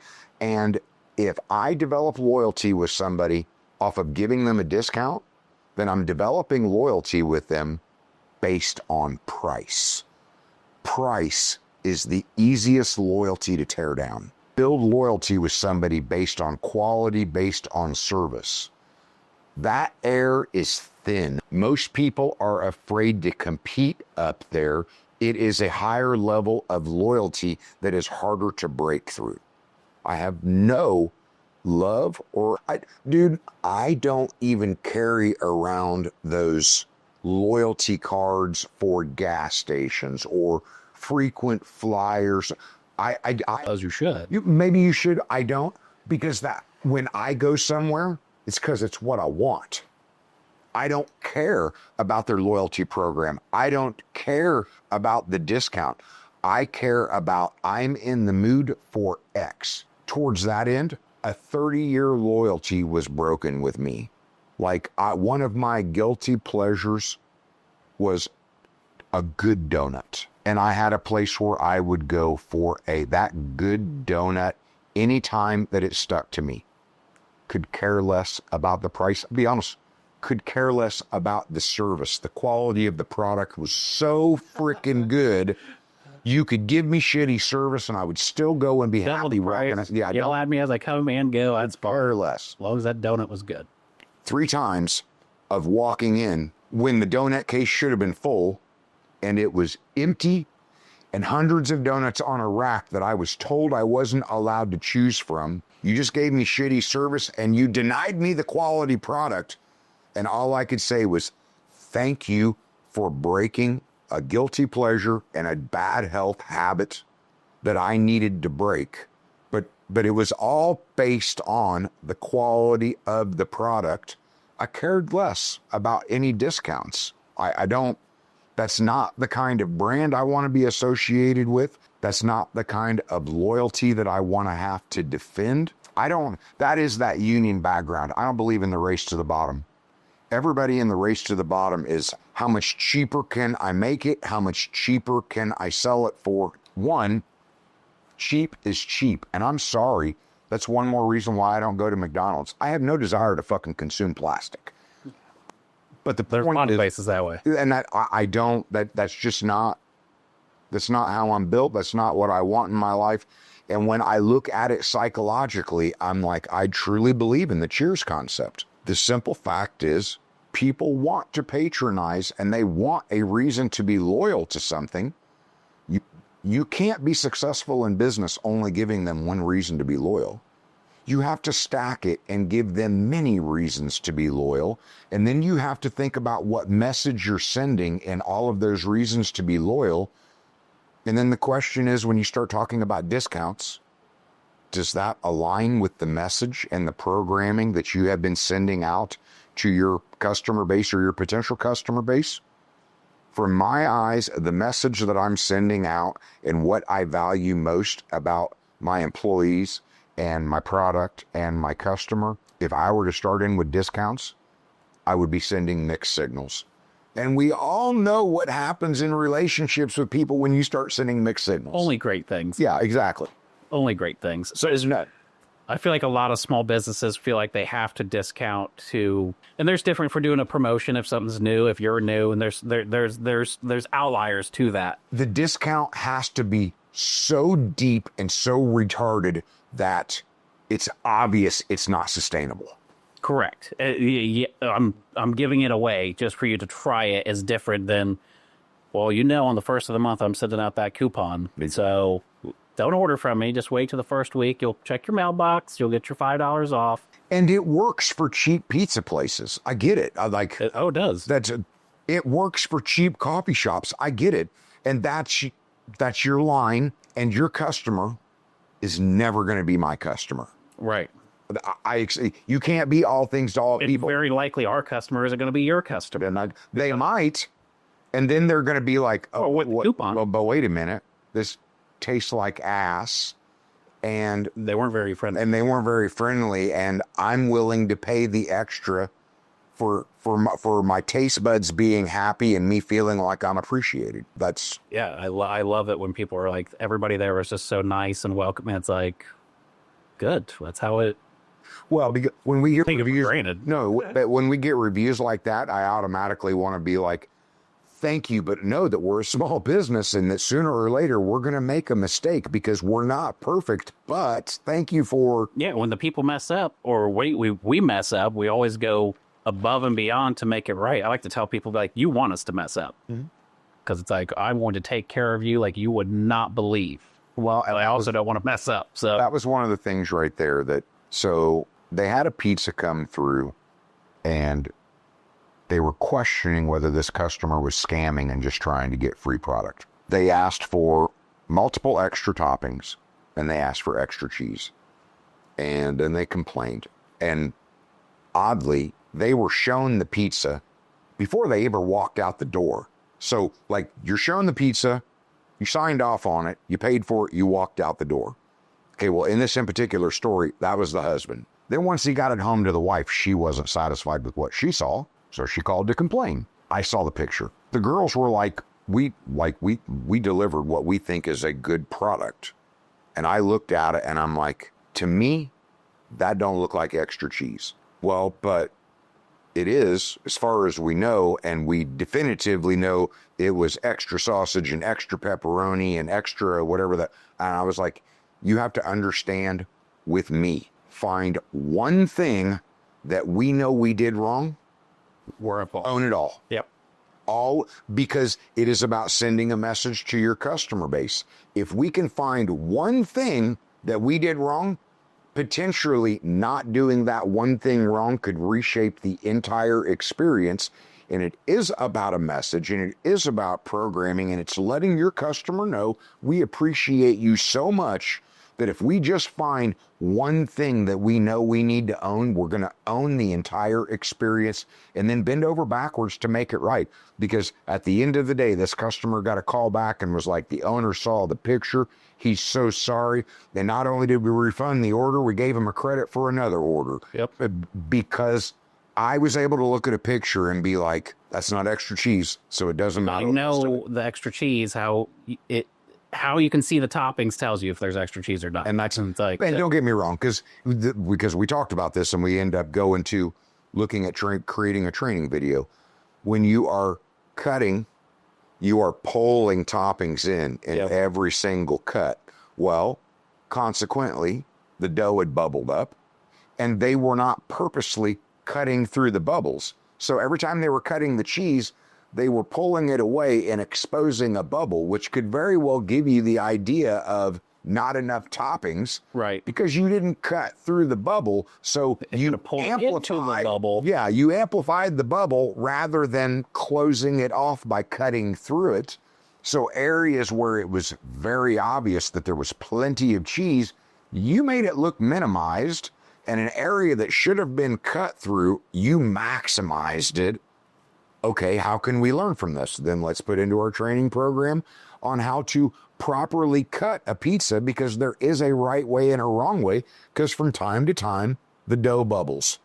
So and if you don't get it quick enough with the poker, you got a spot. Yep. Like 90% of the time you can fix that. No, so depending on the and at the end of the day, we turned it into a learning experience that we were able to further develop our training program to make sure that we were trained better and we were delivering a better customer experience on the overall. Because when hundreds of pizzas are going through that oven every night, you're gonna have bubbles, and it's like, oh, okay, now let's do a deeper dive with training to make sure that because what caused it? What can we do to fix it beforehand? Because that is the dichotomy between coffee and pizza. You eat with your eyes. Well, the coffee could taste 1,000 different ways, but all you see is that same cup, same lid, same Java jacket.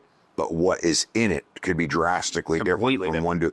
But with food, with pizza, it's like any difference in variation. Like you're just directly seeing it. So with the cup, it's about knowing that the girls are taking pride in the cup construction. And when they drink it, like I told them, like, you're a bartender, but you're not getting somebody drunk. You're giving them caffeine. You're making them alert. The cup better be constructed correctly, because with every drink, they're becoming more alert. Amplified. Yes. But when it comes to the food, you eat with your eyes. So it either looks great and then it's reinforced when you bite into it, or it automatically is a turnoff, and it could be a great product, but your eyes weren't happy when you saw it. So you're not setting it up for your taste buds to have a treat.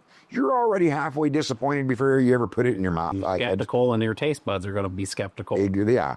So when perception is reality, do everything you can to slant perception in your favor, because at the end of the day, it is about experience, and you want to make sure that the customer's got the best experience possible overall, because everybody, what is it? You have 5 senses. Well, that 6th sense is going to be a positive or negative according to how your real 5 senses are experiencing everything. True.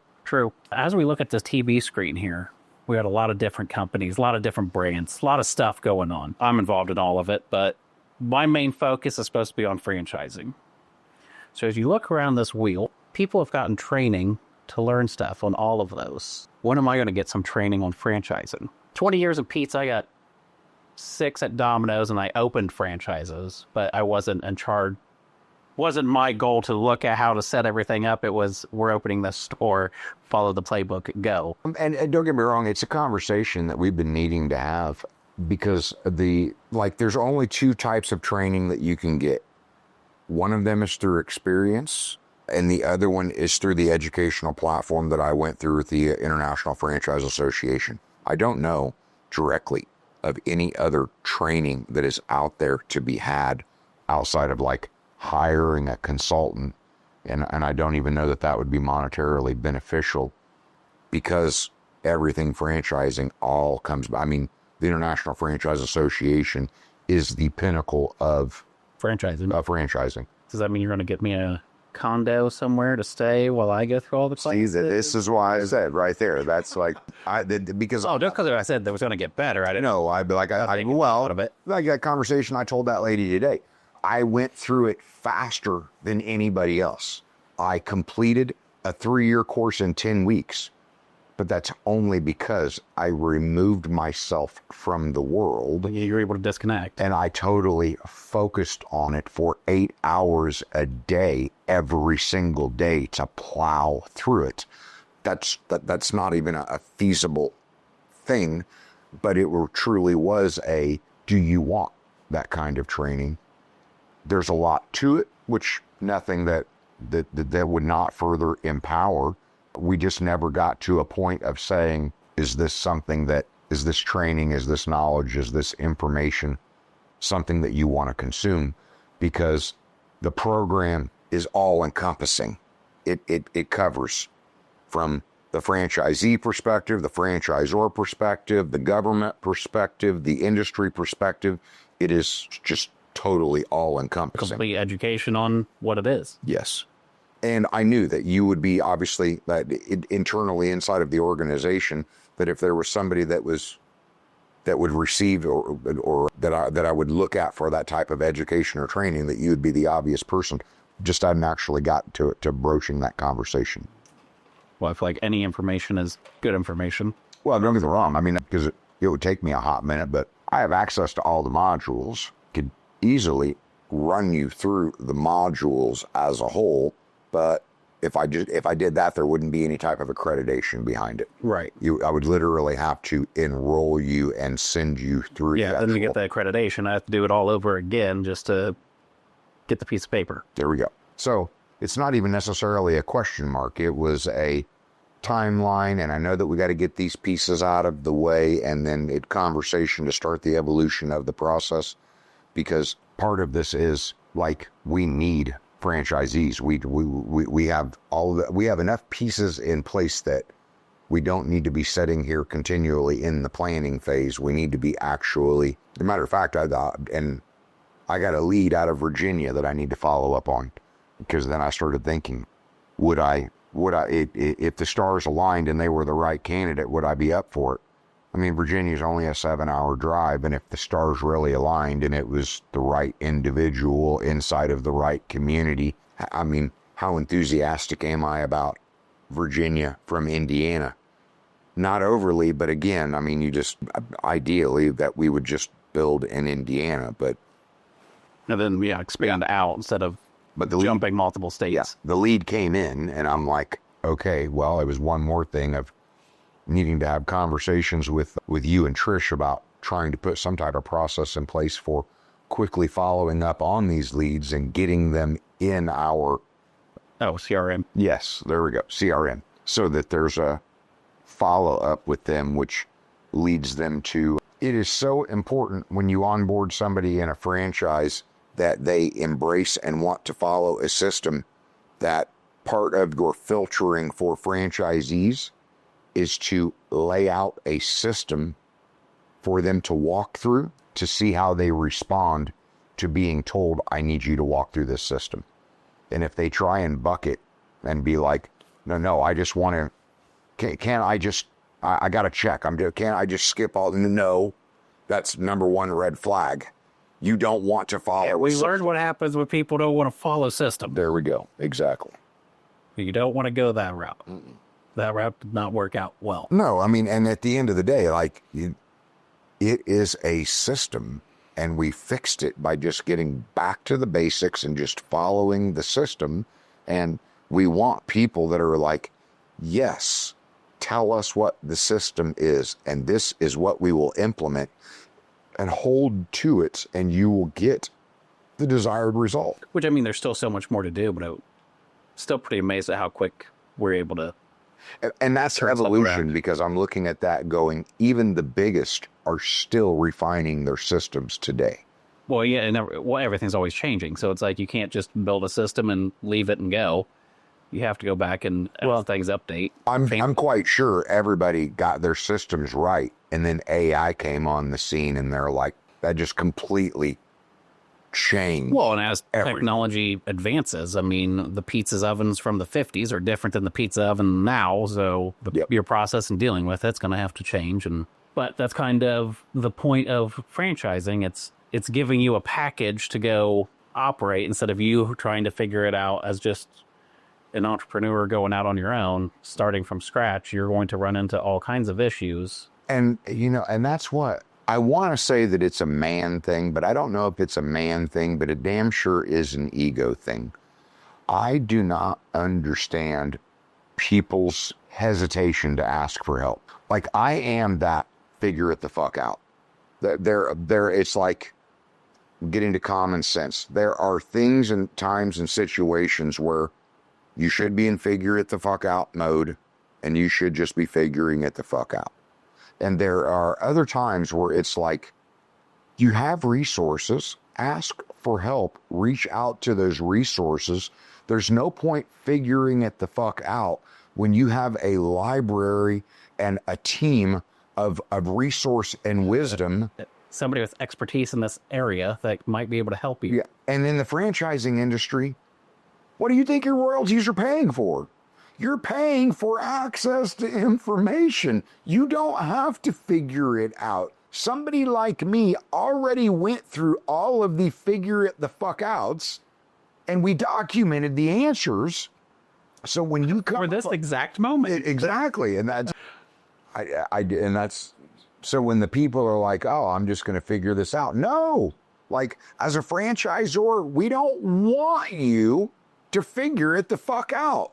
We want you to call us and say, this is the problem. And we're going to be like, well, chapter 4, section 3, paragraph 2, this has been dealt with 1,000 times, and this is how we solve this problem. Answer given. Easy, go implement. That is the beauty of franchising. It ain't no different that you're either going to pay in the learning curve, or you're going to pay to shortcut the learning curve. There is no not pay.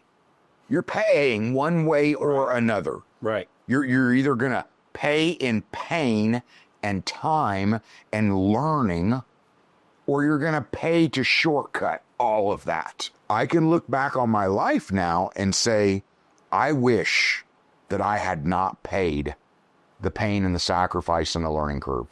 I wish when I left Chrysler, I would have just found an industry and found a brand and paid to shortcut all of that. My last 20 years of life would likely be filled with a lot more pleasure and happiness and free time and freedom and fulfillment of running a profitable business. I was still that dumbass that I had to learn everything for myself and learn the hard way. Stubborn AF. Yes, and I paid. And funny enough, I'm like, quick math. If a store does $1 million a year, I'm taking a 4% royalty. That means I'm taking $40,000 a year. That means over a 10-year period, 10 years of running a profitable operation, you're going to do $10 million, and you're going to pay me $400,000 over a 10-year period. In my first 10 years in business, paying and pain and sacrifice and real money, I lost well over $1 million. And I lost all of my freedom, and I lost my family, and I lost my credit rating, and I lost, and I lost, and I lost. And it was just my stupid, bullheaded stubbornness that just kept me I'm going to keep going. coming on for more pain.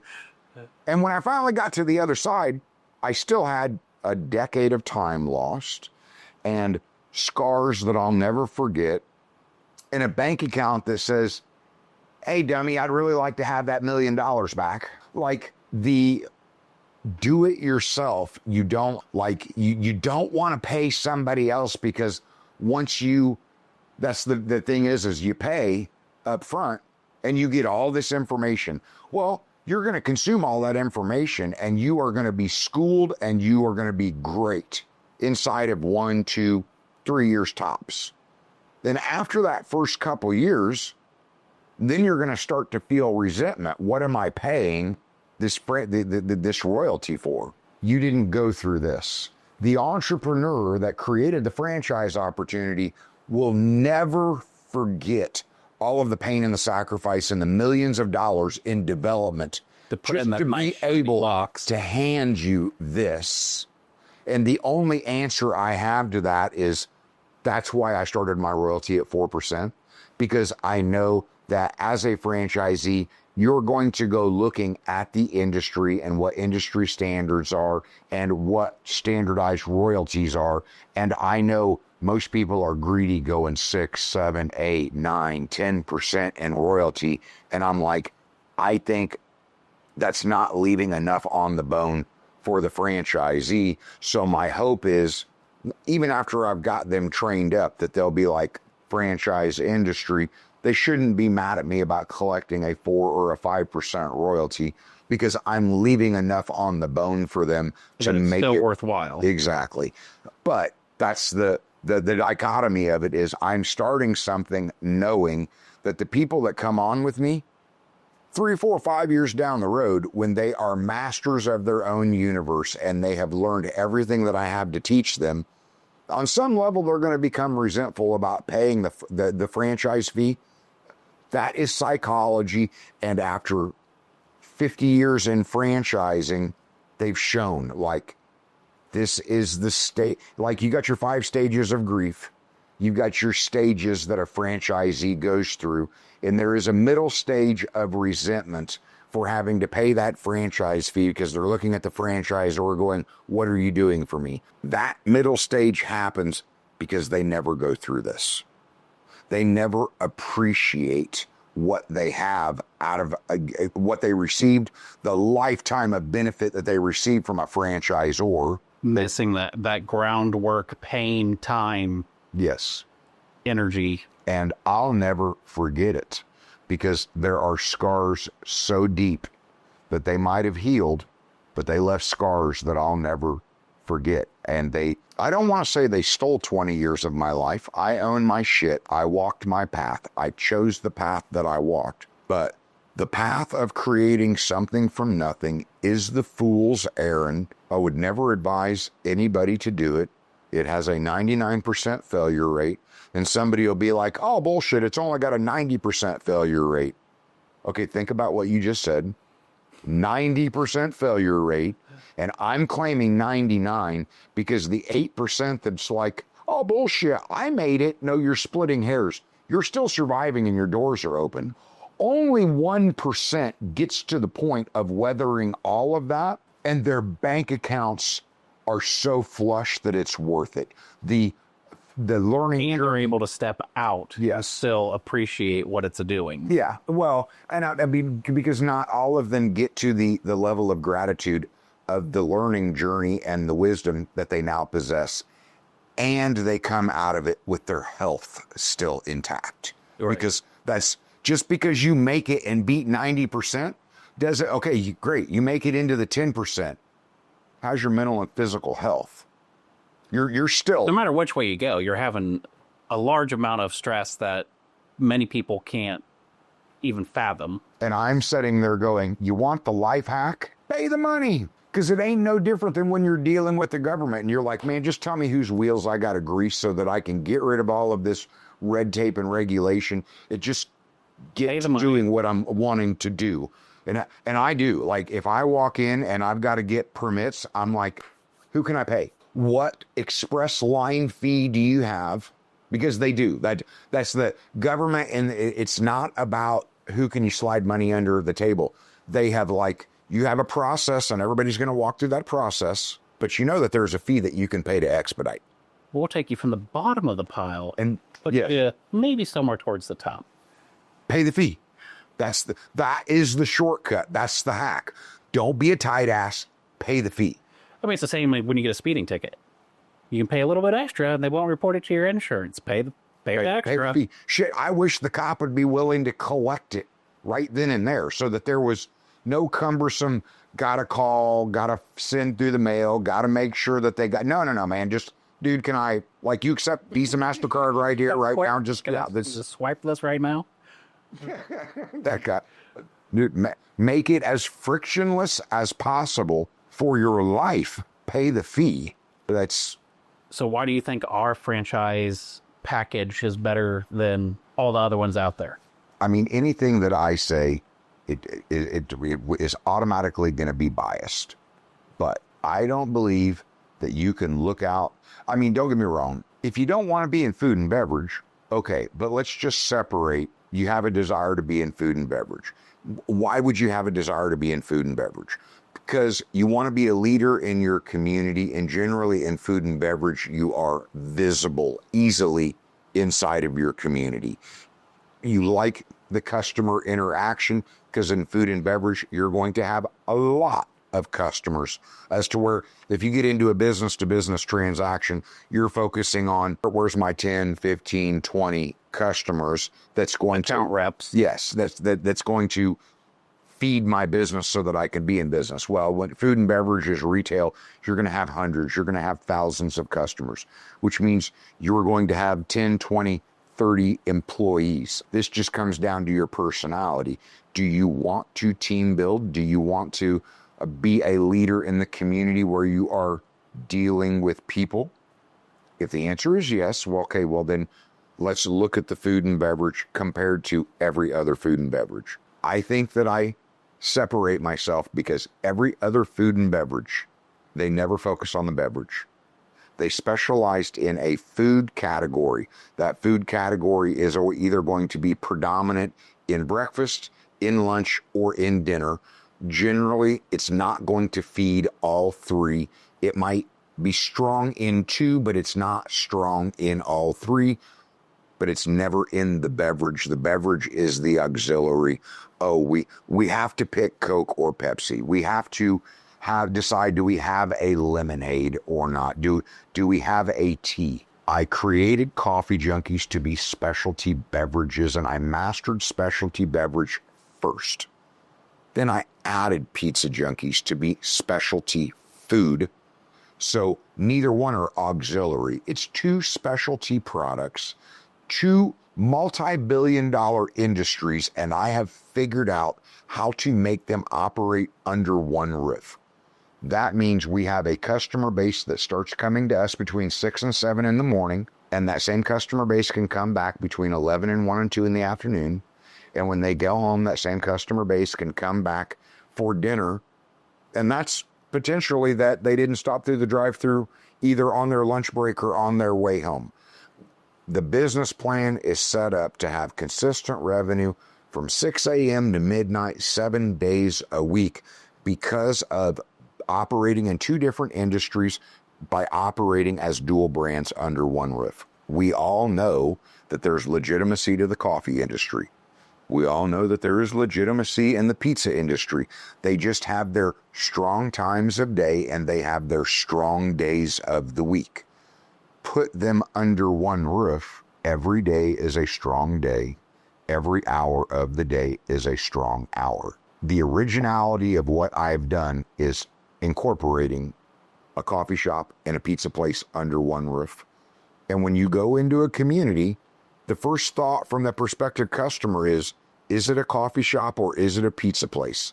And there is a little bit of training and programming to be like, yeah, it's both. Just yes. Yes. But if you can view it from a business perspective and look at the downfalls of dealing in a dinner place or a fast casual or a breakfast house and having to decide. With us, you don't have to decide. You have all of that under one roof. We are dealing in caffeine. We are dealing in sugar. We are dealing in comfort food. We are dealing in fast serve sandwiches. And then I'll take a salad bar over a candy bar any day of the week.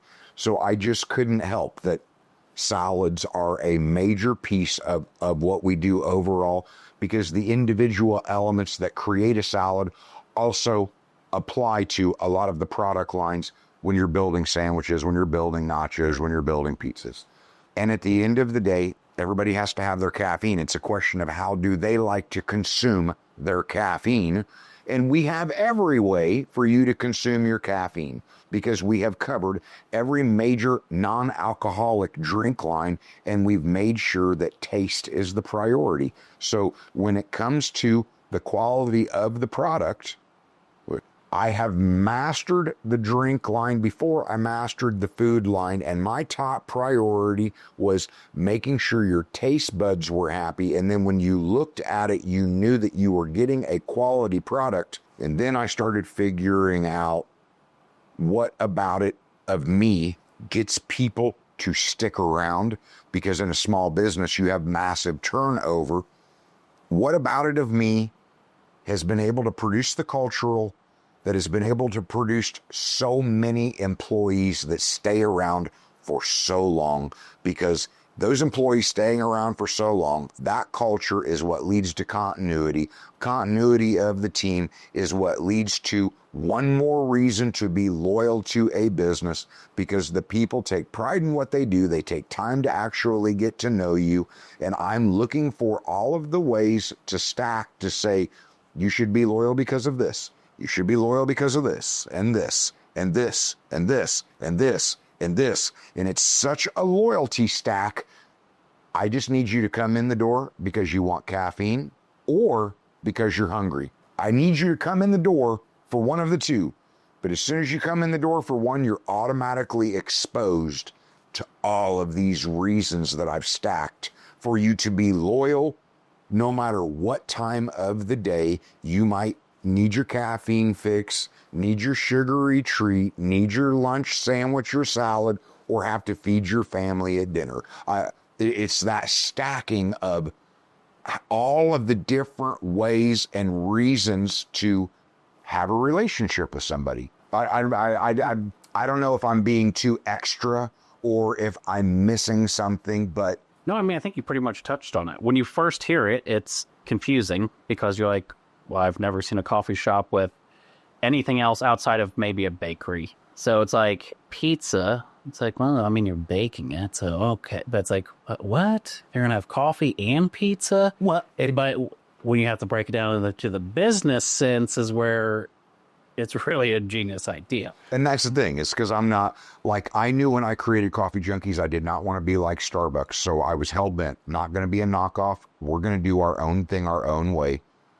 But we're a coffee shop, and there's many versions of coffee shops out there. So I'm not going to try and say that I have just produced this absolutely original genius way of being a coffee shop. I can tell you, when it comes to being a coffee shop, where are my separators that I think separate us from the crowd? Not loyal to Coke or Pepsi. I'm loyal to the customer, so we bring in both. Like you read my mind. I was about to lead right into this. 30 different syrup flavors to add to any drink, with 20 of them in sugar-free, so we can still cater to the diabetics and the calorie counters, because even when you get into the Coke and Pepsi, you've got your zero sugar options, you got your diet options, so it doesn't matter whether you want the sin or sinless, we're able to cater to those. Fresh brewed sweet or unsweet iced tea, authentic lemon shake-ups, smoothies, lattes and mochas or espresso, hot, iced, or frozen.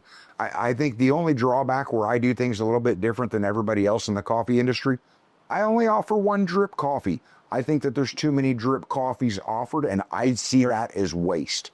We can do all of these drinks all of these ways, constructed by the cup. Drip coffee is one thing that you have to make ahead of time.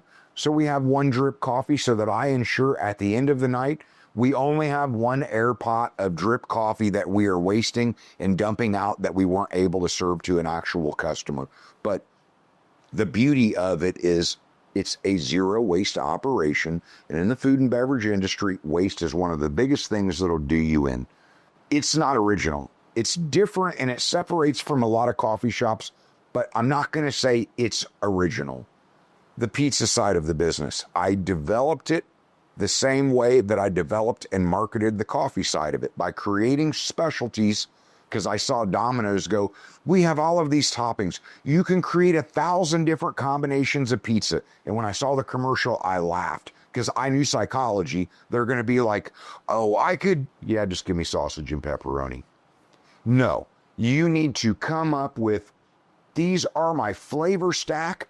This is what I'm going to name it. Somebody sees that and goes, oh, that sounds good. Oh, it's called that. Let me try that. So 80% of the business that comes through is ordering from our specialty menus. Again, not original.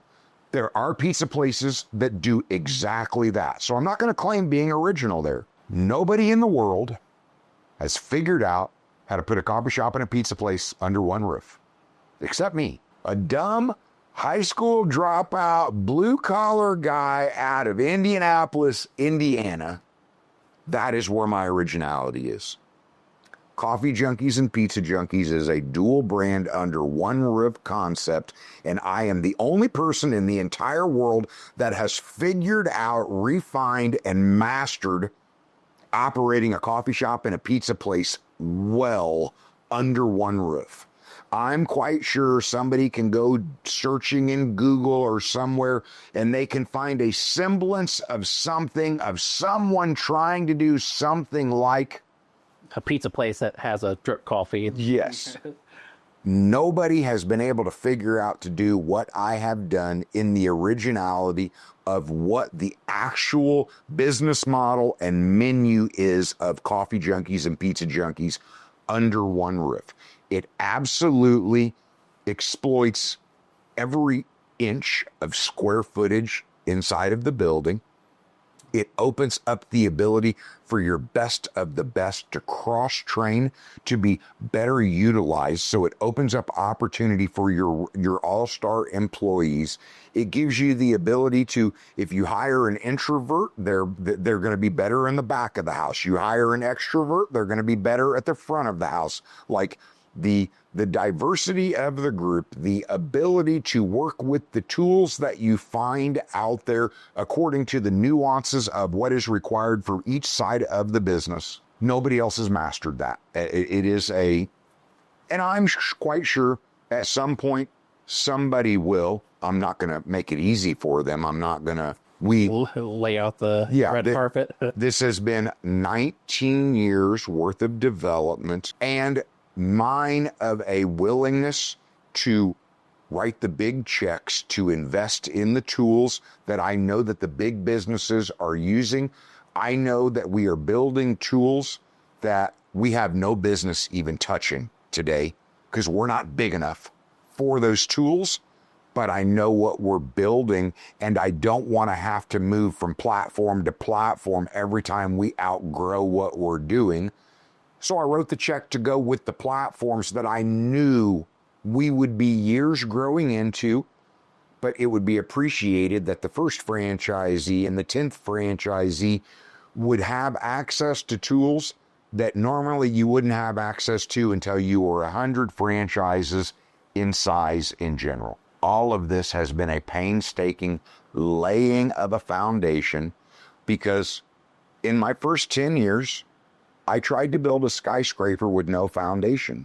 It all came crumbling down and it was very painful. And then I spent several years having to sort through rubble that it all came tumbling down. And I spent the last 10 years looking at everything that I did right in the first 10 years and looking at everything I did wrong. And I spent the second 10 years reimagining everything that I did wrong to get to a 19 going into 20 years to say, I don't know that I will be the person that puts the steeple on top of the skyscraper. I just know I've built a foundation that can support a skyscraper today. And you have to start somewhere. I started in the wrong place. I was just, as do a lot of people, very stubborn and bullheaded and willing to come back. And I mean, I'm laughing about it now. I'm looking at that going, yeah, I was a trash digger because when it all came crumbling down, it was a big heap of rubble and trash. And I literally spent years sorting through it, being like, keep this, throw this away, keep this, throw this away. That was on the Coffee Junkie side of it. Pizza Junkies was after the first 8 years, I wanted to take everything that I had learned from all of the mistakes and apply it to something new. So everything that I had learned was applied to the initial development of Pizza Junkies. Coffee Junkies was kind of spurting and sputtering on a runway. Am I ever actually going to get it off the ground? Oh, I got it in the air. Oh, no, it's back on the runway. Oh, I got it back in the air. Applying all of that knowledge to Pizza Junkies we took off like a rocket. And then it was okay, now let's figure out how to make these two brands coexist under one roof. Well, I mean, that itself is kind of like in franchising. It's like that you had the experience from Coffee Junkies to help you with getting pizza started. No, and that's what I'm saying is that I think most people, they would start Coffee Junkies, and if they did it right, they would just spend the rest of their life just trying to grow Coffee Junkies. That it was a very unique path, a unique set of circumstances, a unique set of mistakes that led me from one to the other to the other. A unique set of property to give you the ability to even... Well, because the reason that it happened like that was more or less after I trashed everything with Coffee Junkies, I needed to test to know, have I fixed everything? So I bought a competitor, and I'm doing this because they competed, because they were a drive-through drink shop that they sold a bunch of Coke and Pepsi. And mine was, I saw that they had really high revenue in the summertime when it was hot, and they had no revenue in the winter when it was cold. And I was like, I think Coffee Junkies can fix their business and level out their revenue to make it more dependable through the 12 months of the year. So I bought them. I installed my brand. I installed my menu. I installed my newly developed processes and systems. When I fixed it, I was like, I now have something to work with. Consequently, what I bought came with another building on the property that already had a pizza hood, and a pizza oven sitting there. And that's when I was like, let's take everything I've learned and apply it to a new brand. So it really was very much a unique set of circumstances that led those doors. Yes. Because once I had Coffee Junkies drive-through and the lot seeing more business than it ever saw, and then I open up Pizza Junkies in the back building, and now the lot is like gridlock. Everybody's coming and going from 5 different directions, and there's no organization because it's total chaos between 2 buildings on one lot. To handle this. Yes. And then me like, I wonder what this would look like under one roof. And everybody going, no, please don't do it. Please don't do it. But in my head not letting go of it, going, no, I'm mentally putting the pieces together. And I'm seeing the workflow, and I'm seeing how it all solves and satisfies. And the biggest draw for me was coffee shops got to close 6, 7, 8 o'clock at night. They have to. You're not doing enough revenue to be able to pay for the labor to stay open any later than that. I mean, Starbucks is the best of the best. They tried staying open late. They tried staying open 24 hours a day. They trashed both. Like, if they can't do it... I think there's still a few locations that are but by for the large, most part, dinner time, they're out. Pizza fixed that, because just as coffee is starting to wind down for the day, pizza is ramping up. So I'm happy to sell the latte and mocha at 9, 10, 11 o'clock at night. That's added revenue on the book for the day. I would have never been able to book that sale if I wasn't. I'm rocking and rolling at those times. You get the second, third, pizza. Yes, you wouldn't be able to push to that final coffee wave if you didn't have the pizza dinner rush to throw. No, and that because some people would be like, don't put them under one roof. It's going to be too much business at one time of the day. No, this coffee kills it in the morning, and it starts just slowly steadying off as you're going throughout the day. Great, because pizza kills it at lunch and dinner. So as one's ramping down, one's ramping up. But the down, there's still business there to be had, and that's the prime hours for the other. And then, we opened it up to DoorDash, and we got weird asses that'll sit there and order a frickin' pizza at 6 and 7 o'clock in the morning. All right, we can do it. They really do complement each other. It's just a question of which one is in their major and which one is in their minor.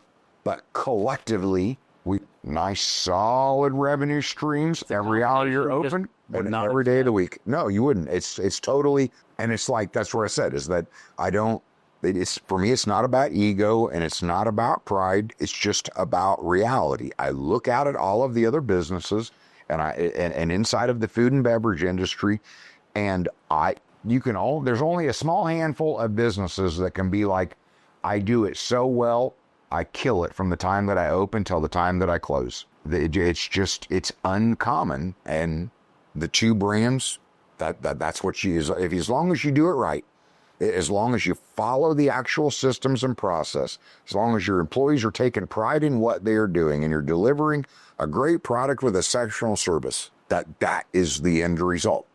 Great revenue from the time that you open until the time that you close.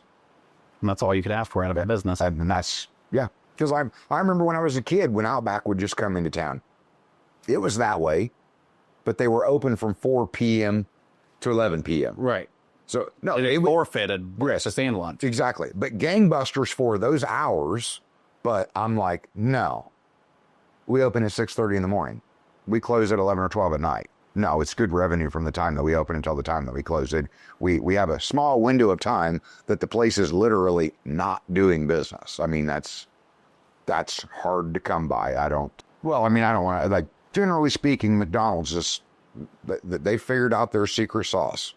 Most of the time, McDonald's got cars in the drive-thru. I'm not taking, I won't patronize them, don't want nothing to do with their product, but they are there. Yeah, I respect the brand. I respect the systems and processes they've developed. I just don't have a love for their product. But there's no two ways about it. They've figured out how to be busy from the time they're open until the time that they're closed. You can't get beyond one hand of thinking of brands that are capable of accomplishing that in the food and beverage. Yeah, not for all day operation anyway. Exactly. That pretty much runs through all my questions. So I guess the last one would be, what else do you want to tell anybody who's looking at franchising? What is something you need them to know about franchising, coffee junkies, pizza junkies, you? Yeah, Me. Yeah, you know what, Matt, we've learned a lot along the way. So I still want to be flexible and I still want to be open-minded, because there's no telling when a franchisee will come along and bring an idea to the table that actually improves the business. But in that sentence, I'm like, we've seen what meddling with the systems will do. It's devastating. Yes, we're going to have to make sure that we have a way to always be open to new ideas without letting those new ideas be implemented until they have been looked at, reviewed, because I think that's the misconception. Somebody will be like, oh, I got a good idea, I want to change it. The whole purpose of a franchise, the whole purpose of building a brand, is that you have an expectation in one town, and if you go into another town and you find that brand, it's the exact same experience. Yep. You can't make a change here and not make a change over there. If you make a change, it has to be a suggestion that goes from here all the way up to the top. The top decides to implement it, and the top implements it all the way down, so that when a change is made, it's still holding the level of consistency to everybody. And I'm saying that because it's like, I'm taking this serious. It's not a franchise, a franchisor, or a franchisee. It's a partnership. Maybe I still look at it differently as a founder. It's my baby. Until I die, I won't look at it any differently. What do these brands look like being managed 50 years from now with the individual that does not have that personal connection to all of the pain that took it to get it there, and what the true meaning behind the creation of the brands were? Maybe it changes at that point, but today I'm looking at it like, no, I want people that believe in the brands, that want to be good stewards to their community, that want to, I guess, be as fragile with the brands as if it's your child and it's your responsibility to give your child all of the good things and protect it from all of the bad things and raise it up to be right. And at the end of the day, it is a partnership where I'm like, you know what? I don't think the good relationships that you find that you agree with everything that everybody says, but generally speaking, you got to be on the same page. So there does have to be a certain amount of alignment and appreciation of who I am and how I am, where the business came from. I wouldn't want people just getting involved in these brands solely just based on profit. If that's all it is, then you're not going to make ethical decisions. You're not going to be looking at the bigger picture. You're not going to look for that connectivity. Yeah. Well, I mean, the right answer is not always the right answer, if that makes sense. If you are a public company, the right answer is virtually always dealt with in short term, 1 quarter, and dealt with thinking, I have shareholders and I have to do what is always in shareholders' best interest. Thinking in terms of a quarter and thinking in terms of shareholders does not leave the door open for making decisions based on what is in the best interest of the long term and what is in the best interest of the group organization as a whole. I have a problem with these two. Making decisions based on what is best in a 90-day quarter does not make sense to me. We need to be making decisions on what is best for a year, 5 years, 10 years, 15, 20 years out. And making decisions on what is best for profitability for the purpose of shareholders, that's not what's always best for the employee and the customer. And the bigger picture is, without great employees, without great customers, shareholder is not long-term profitable. So I come at it from a different lens, and I need people that understand, appreciate, and want to be a part of that by saying, I want to align with somebody that is not making decisions based on just this quarter. I want to align with somebody that is not going to cut corners on the quality of the product or figure out how to just make their employees work for minimum wage so that I can extract as much profit as possible. I'm a capitalist. I'm not saying that I take the risk and do this for free and that I don't want profit. Far from it. But there are times where I've specifically, purposely chosen a product because it is a higher quality product that is going to create more loyalty due to the flavor of the product that's in the cup. It's not the most profitable inside that line of options to sell for that product line. Good examples are, and I'll throw it out there, our smoothie mix. Yes, our smoothie mix is a perfect example because there are products out there that it's not that it's a horrible flavor. It's just that it's an inferior flavor to the smoothie mix that I have chosen to go with. And by consequence, it's also a lot more expensive. But again, it's one of those layers of reason to be loyal in the stacking. Right. I'm choosing a product that is of higher quality, which visibility, perception-wise, is of a higher value to the customer, which keeps them loyal and makes them come back more, where I get more frequency of visits, but the transaction itself is not as profitable as what it could be if I went with a slightly lower quality product. Same thing on the other side with the employees. I try and pay everybody above average to industry standards because I'm looking for an above average employee, because I get the longer that you keep people in the process, the more continuity that you have to the group. So bigger picture, over a longer time frame, it's more profitable. I know up front, it might not show to be more profitable, but when you look at your turnover cost, when you look at your training cost, it's worth putting more effort into somebody's onboarding in their first 90 days than the average place would. It's worth paying people more than you would pay inside of the industry, because the more people that you can get over the 90-day hump, the more chance you have of getting them over the year hump. The more people that will stay around for a year, they'll give you 2, 3, 4, 5 years of their life. There's where your higher profitability, sustainable profitability comes from. Yes. So I come at it from I understand the blue collar side. I understand the union side. I understand the capitalist side. I understand the shareholder side. I understand the marketing side. It's taken me 20, 30 years of getting a little bit of a taste from each one of those to say, okay, big picture, how does all of this work to make it the best thing that I can be proud of, to have my name, my reputation attached to? I'm looking for other people that resonates with. And I am, honestly, I'm looking at it like the game of Risk. I remember playing it as a kid. You've got to fortify your front before you can start taking over the world. So I know today I can't look at anything in California or Washington or Oregon or New York or Manhattan, or I can't. Maine. Yeah, we're in Indiana.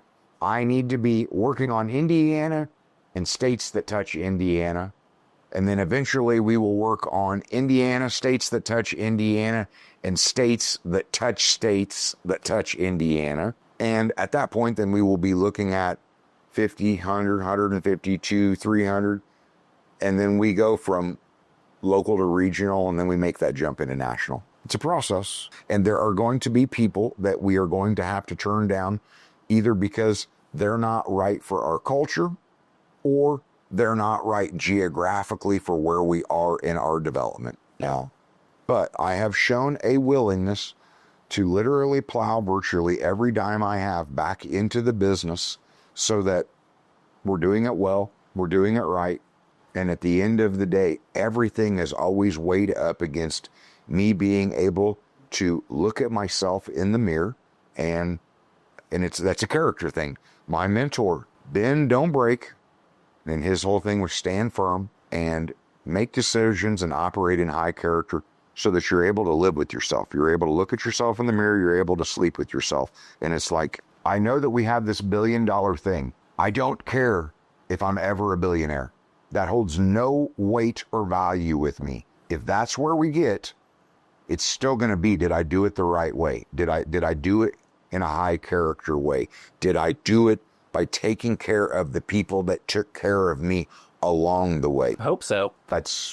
Hope so. It's that. I don't want to get in the way of the potential of the business and the brand, but I also know that there is shady shit I'm not willing to do, and there is shortcuts that I'm not willing to take.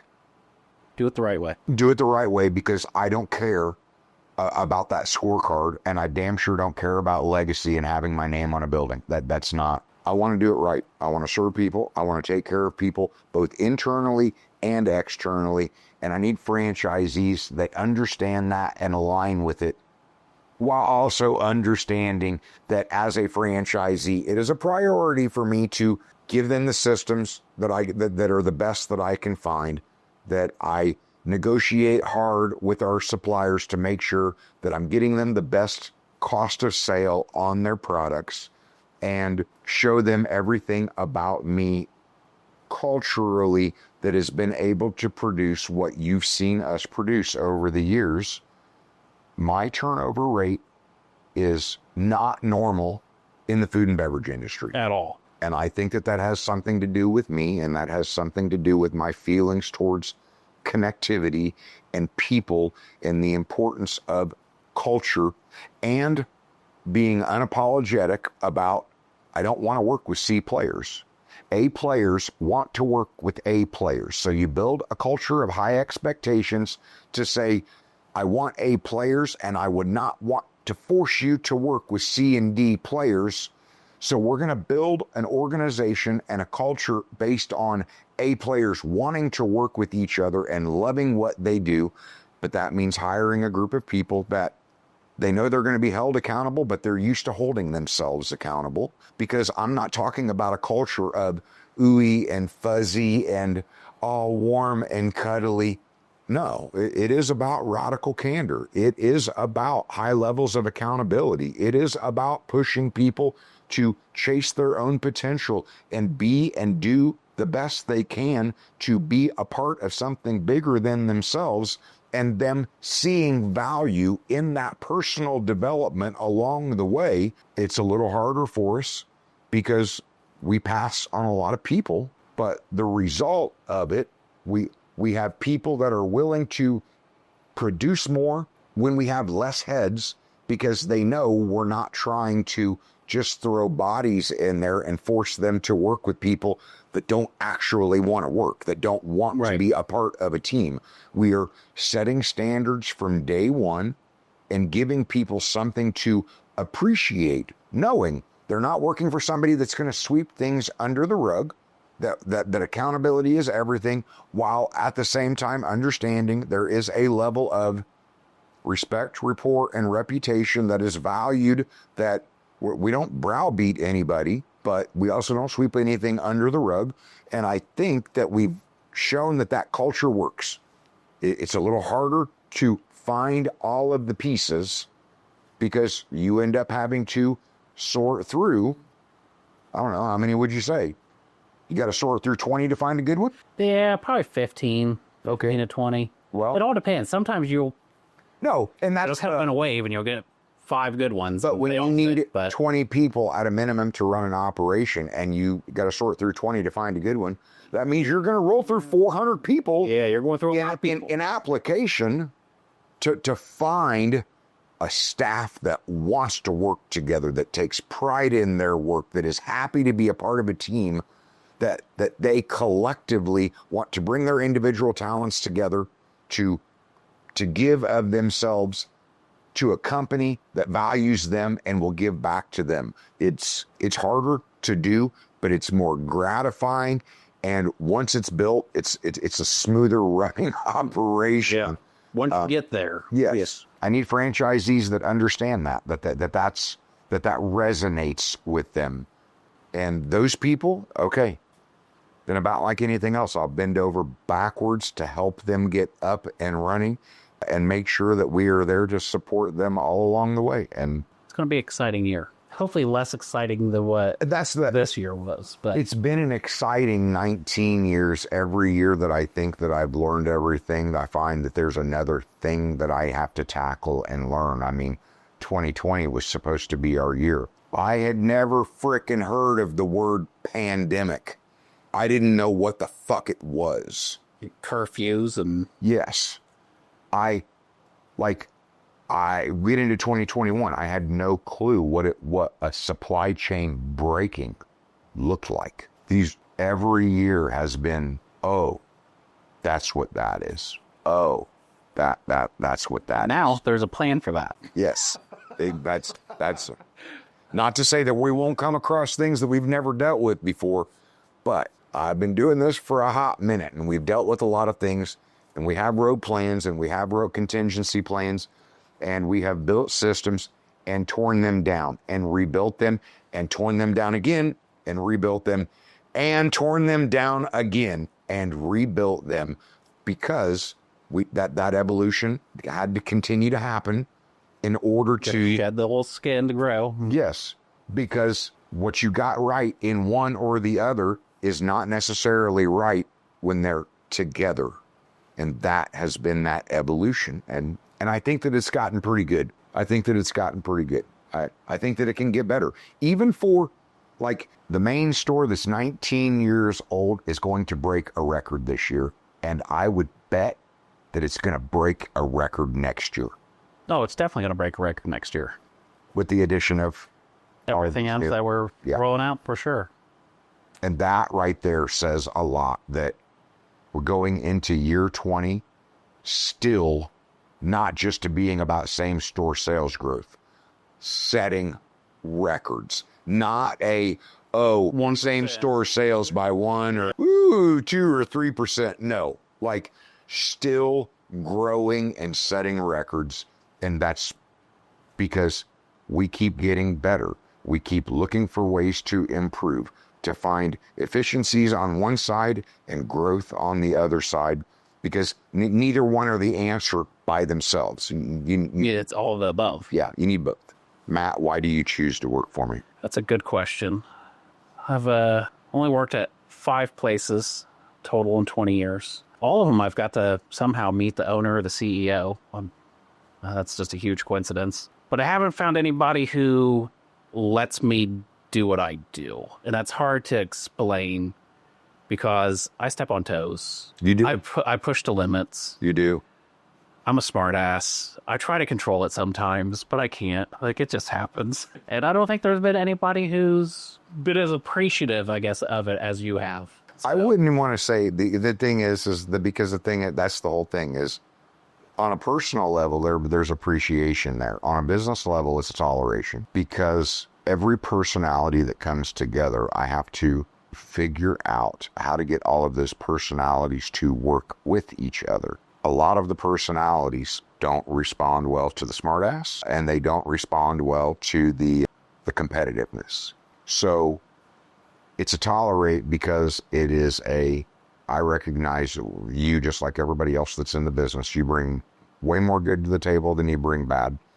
I would hope so. But I've cleaned up a lot of messes that you're not aware of, because your personality can rub people the wrong way. And that's just part of life. So I'm saying this to you now because I don't know that I've ever said it to you, and it was just the way that you chose to frame your answer. And it's not a big deal, because I'm not saying that you're special in that respect. I mean, everybody brings a personality to the table. Everybody involved generally is an outperformer, and everybody involved generally has a strong personality, and sooner or later, that strong personality rubs somebody the wrong way, and I end up having to have a conversation to remind everybody involved that everybody's bringing strengths to the table, and you didn't come to work here to just work with like-minded people that just gives you that warm and cuddly feeling all of the time, that sometimes conflict leads you to a better answer.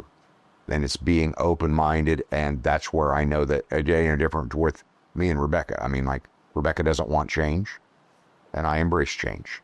So most people don't want change, and every time a new personality or dynamic is in the mix, it changes something, and I end up having to continually readdress the dynamic of the whole, because I appreciate all of you. I appreciate what all of you bring together or bring to the table individually. I don't know if all of you appreciate what I have to do in the background to get you all to work together to keep pushing that rock up a hill together. And again, that's what I said. That's not a personal, just like you. No, all of you. Like, Skylar has her quirks. Heather has her quirks. Katie has her. I mean, everybody. Everybody. Yes. It's part of being a human. Yes. And then you throw on top of all of that I know I have my own quirks, and I'm very adamant that I ask all of you not to water me down, while accepting that you're all going to make your own decisions on how you go about translating my message to water me down to the people that are underneath you. So I add a little sugar to it. Yeah, I'm not excluding myself from the overall, but I'm sitting there going, as the orchestrator, yes, that is my cross to bear, is that I appreciate all of you for your individual personalities and the strengths that you bring to the table. The challenge for me is that, yeah, you're all cats that want to go in your own direction, and I'm trying to herd all of you in one chosen direction. My ego wants to say my direction's right. See that right there. Too soon? Too soon? No, and the thing is that I have, again, we go back to I have convictions. Some of those convictions are based in, I know the direction that I want to go, or the convictions are already made that mistake, and I understand you think it's a good idea, but I've already been down that road, because there's just not much originality of ideas.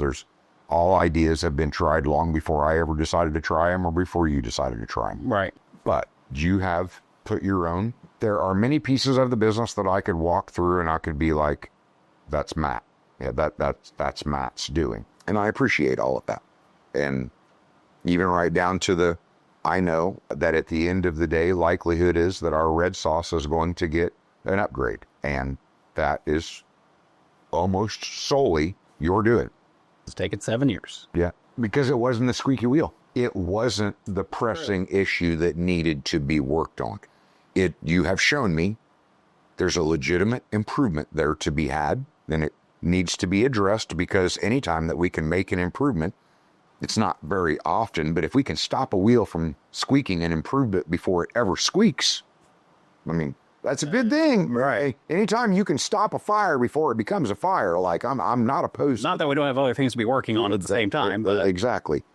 But I do appreciate you for everything that you bring to the table. And because I have my own quirks, everybody rides my nerves sooner or later. So I don't put a lot of deep thought into that. My deep thought goes into when you guys start riding each other's nerves. And it's, what do I have to do to remind the group of what everybody collectively brings to the table? Yeah, I mean, it's been a big learning process. I mean, as life all the time anyway, but and that is one of the bigger things that I appreciate, is that you have been willing to learn. I think that in generality, while I appreciate everybody, I have a deeper appreciation for the people that are willing to learn. You have seen my example and you have been willing to jump on. It's like you got a main ride and then you got a couple like side rides, and you've always been willing to kind of jump on those side rides too. I mean, that's the deep desire to learn that's not something that everybody possesses. I think it's a secret sauce of life, but most people don't want that secret sauce. They don't have any appreciation for it. They see it as effort that they don't see in their own head. They do a cost benefit analysis. Right? Nah. They don't see it. Yeah. Well, I mean, but knowledge is power. I mean, you gotta learn from the past. You gotta be focused on the future and what you gotta do to get there. And you're gonna have to have hard conversations. You're gonna have to hear hard truths about yourself that you don't want to hear, that is hurtful in the moment. But it's like, you need to hear it, so now you're aware of it to work on it to move forward. Well, and that's because I've tried to tell everybody. I mean, that's how I process things. I think I know me. But I know me looking at myself internally. It's, how does somebody else view me? And I'm not saying that they're always right, but I'm saying I'm willing to receive it and then process it in my head. And if I see truth in it, okay, well, then I just found something to work on. And if I don't see truth in it, I didn't shut them down and I wasn't willing to hear it or receive it. Gave me something to think about, and I decided whether there was any truth to it or not. Well, I mean, one of those things that I just nobody ever, I guess, presented it in a way for it to click, but like, I guess people can't read me. And I thought you could definitely tell if I'm in a good mood or a bad mood. I feel like you could tell if I'm in a good mood or a bad mood, but I guess people have trouble telling that. So then when you mix that with my smartassness, it can really rub people the wrong way real quick. And I'm trying to get better at that. And I mean, I don't know what to say about that. But if something funny pops in my head, it's probably coming out, and I can't keep the laughter back. Why should people patronize Coffee Junkies and Pizza Junkies? This has been the longest amount of time I've had to wait to answer a question. I got to use the TV for it. Oh, wow. So I got multiple reasons, but I got two to start with. I got two cute dogs, and they need kibbles. And if they don't get their kibbles, one has a knife addiction. She's going to hurt me. So I really need you to patronize the brands. Otherwise, I'm going to get hurt. But the real reason is we actually care about people. Like, it starts with caring about people. And then you can go into the high quality ingredients. We have something literally for everybody. And people say that all the time, but it's like, no, literally we have something for everybody. Whatever your flavor you're after, we have something that goes to you. All the toppings that can go on a salad, that whole market's open. You don't do pizza? Okay. We got nachos. You can put whatever topping you want on the nachos.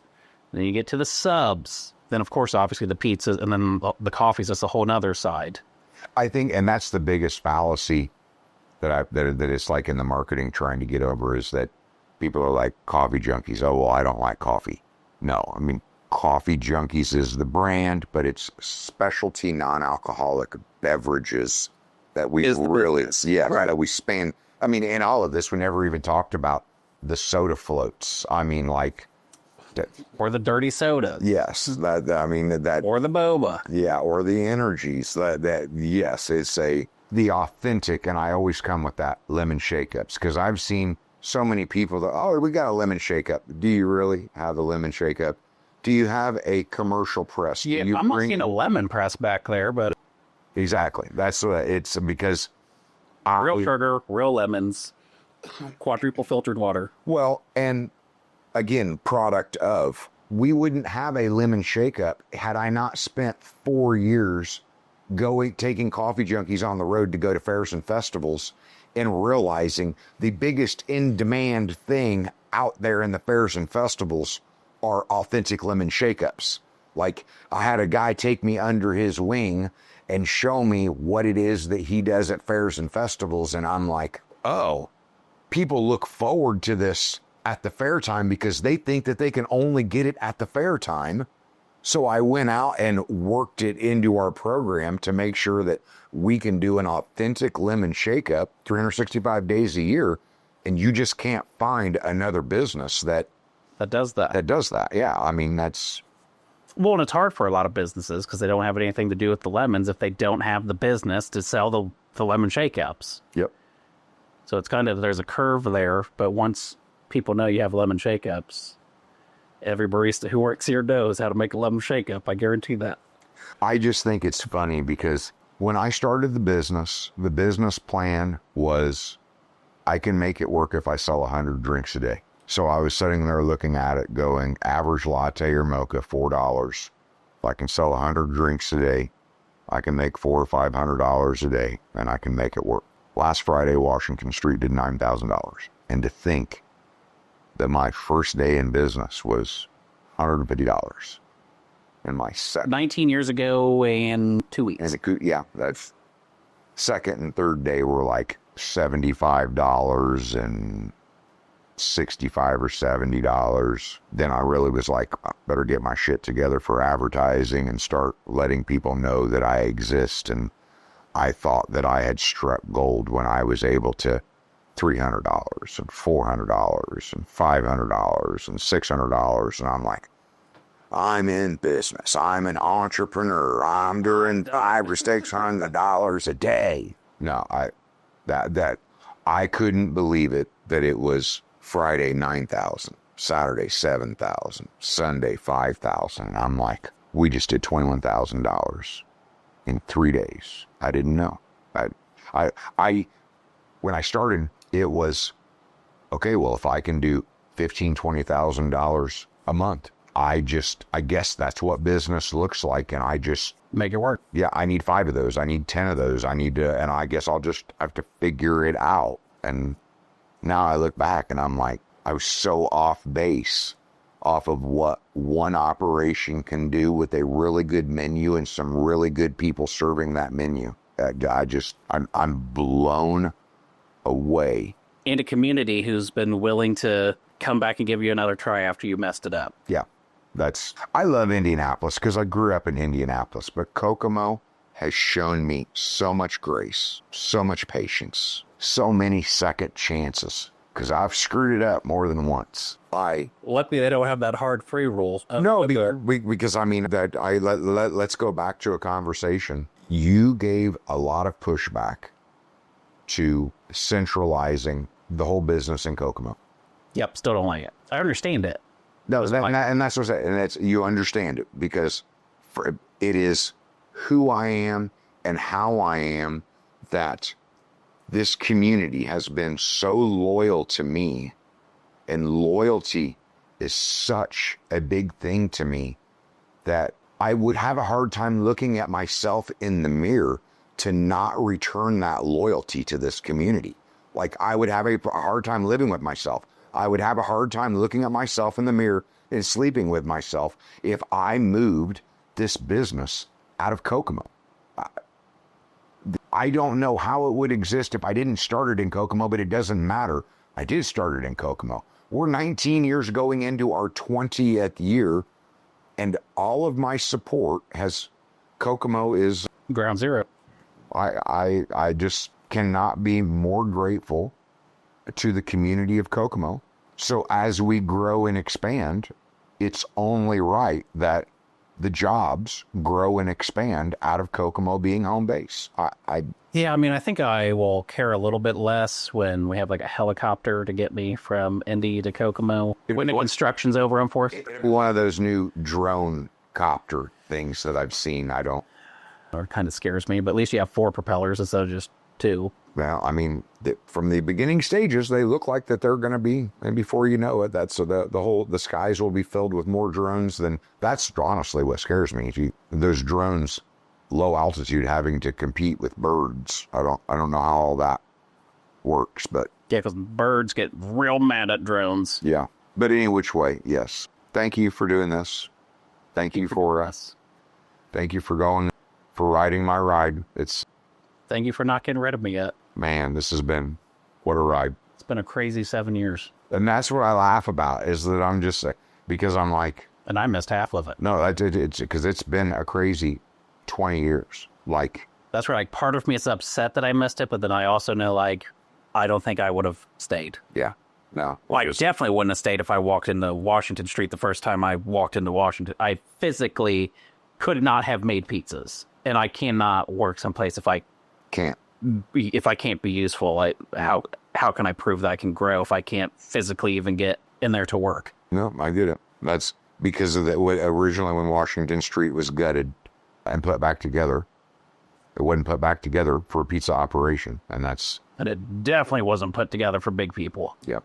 But then I showed up, and now we've changed things. Big people are welcome now. I do. I mean, even right down to fat-friendly chairs. No, Yep. I get it. That's right. We have made some adjustments, taking into account and thinking ahead of time to make sure that we're capable of accommodating bigger people. But It's little things. it is what it is. Because the thing is I'm like, when I knew that I was going to grow Coffee Junkies by women, I had to consciously think, I'm almost 6'3". I can't build everything for my height. The average woman is, oh, I know. I'm not saying that I've been 100% successful in everything. 7, 19, so 12 years in, you definitely still build everything to your height, because everything in Stop 11 is real tall. No, that's not true. So, some things are, again, utilizing every square inch, and that was something that I learned from Chris. Which nobody uses every square inch, Like Chris. but he has to. Yeah. Necessity. And that's what I'm saying. It's the necessity. Every square inch means you have wall space that can turn into shelf space. You got ceiling space. And yes, and sometimes it requires keeping stools handy because they don't, Vertically challenged people have trouble. But small businesses have to figure it out, and We're figuring it the fuck out. we truly, absolutely. Okay. I have done enough of these interviews that I don't know if there will be and until next time, at least when it comes to chapter 2.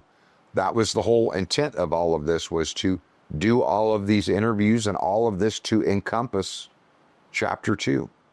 And we are getting ready to fully, truly embark on the franchising of Coffee Junkies and Pizza Junkies, and bringing this brainchild and this vision of national brands to fruition. And maybe that's what chapter 3 is the growth and the development inside and eventually outside of Indiana. So until next time, have a great day. Powered by Coffee Junkies and Pizza Junkies.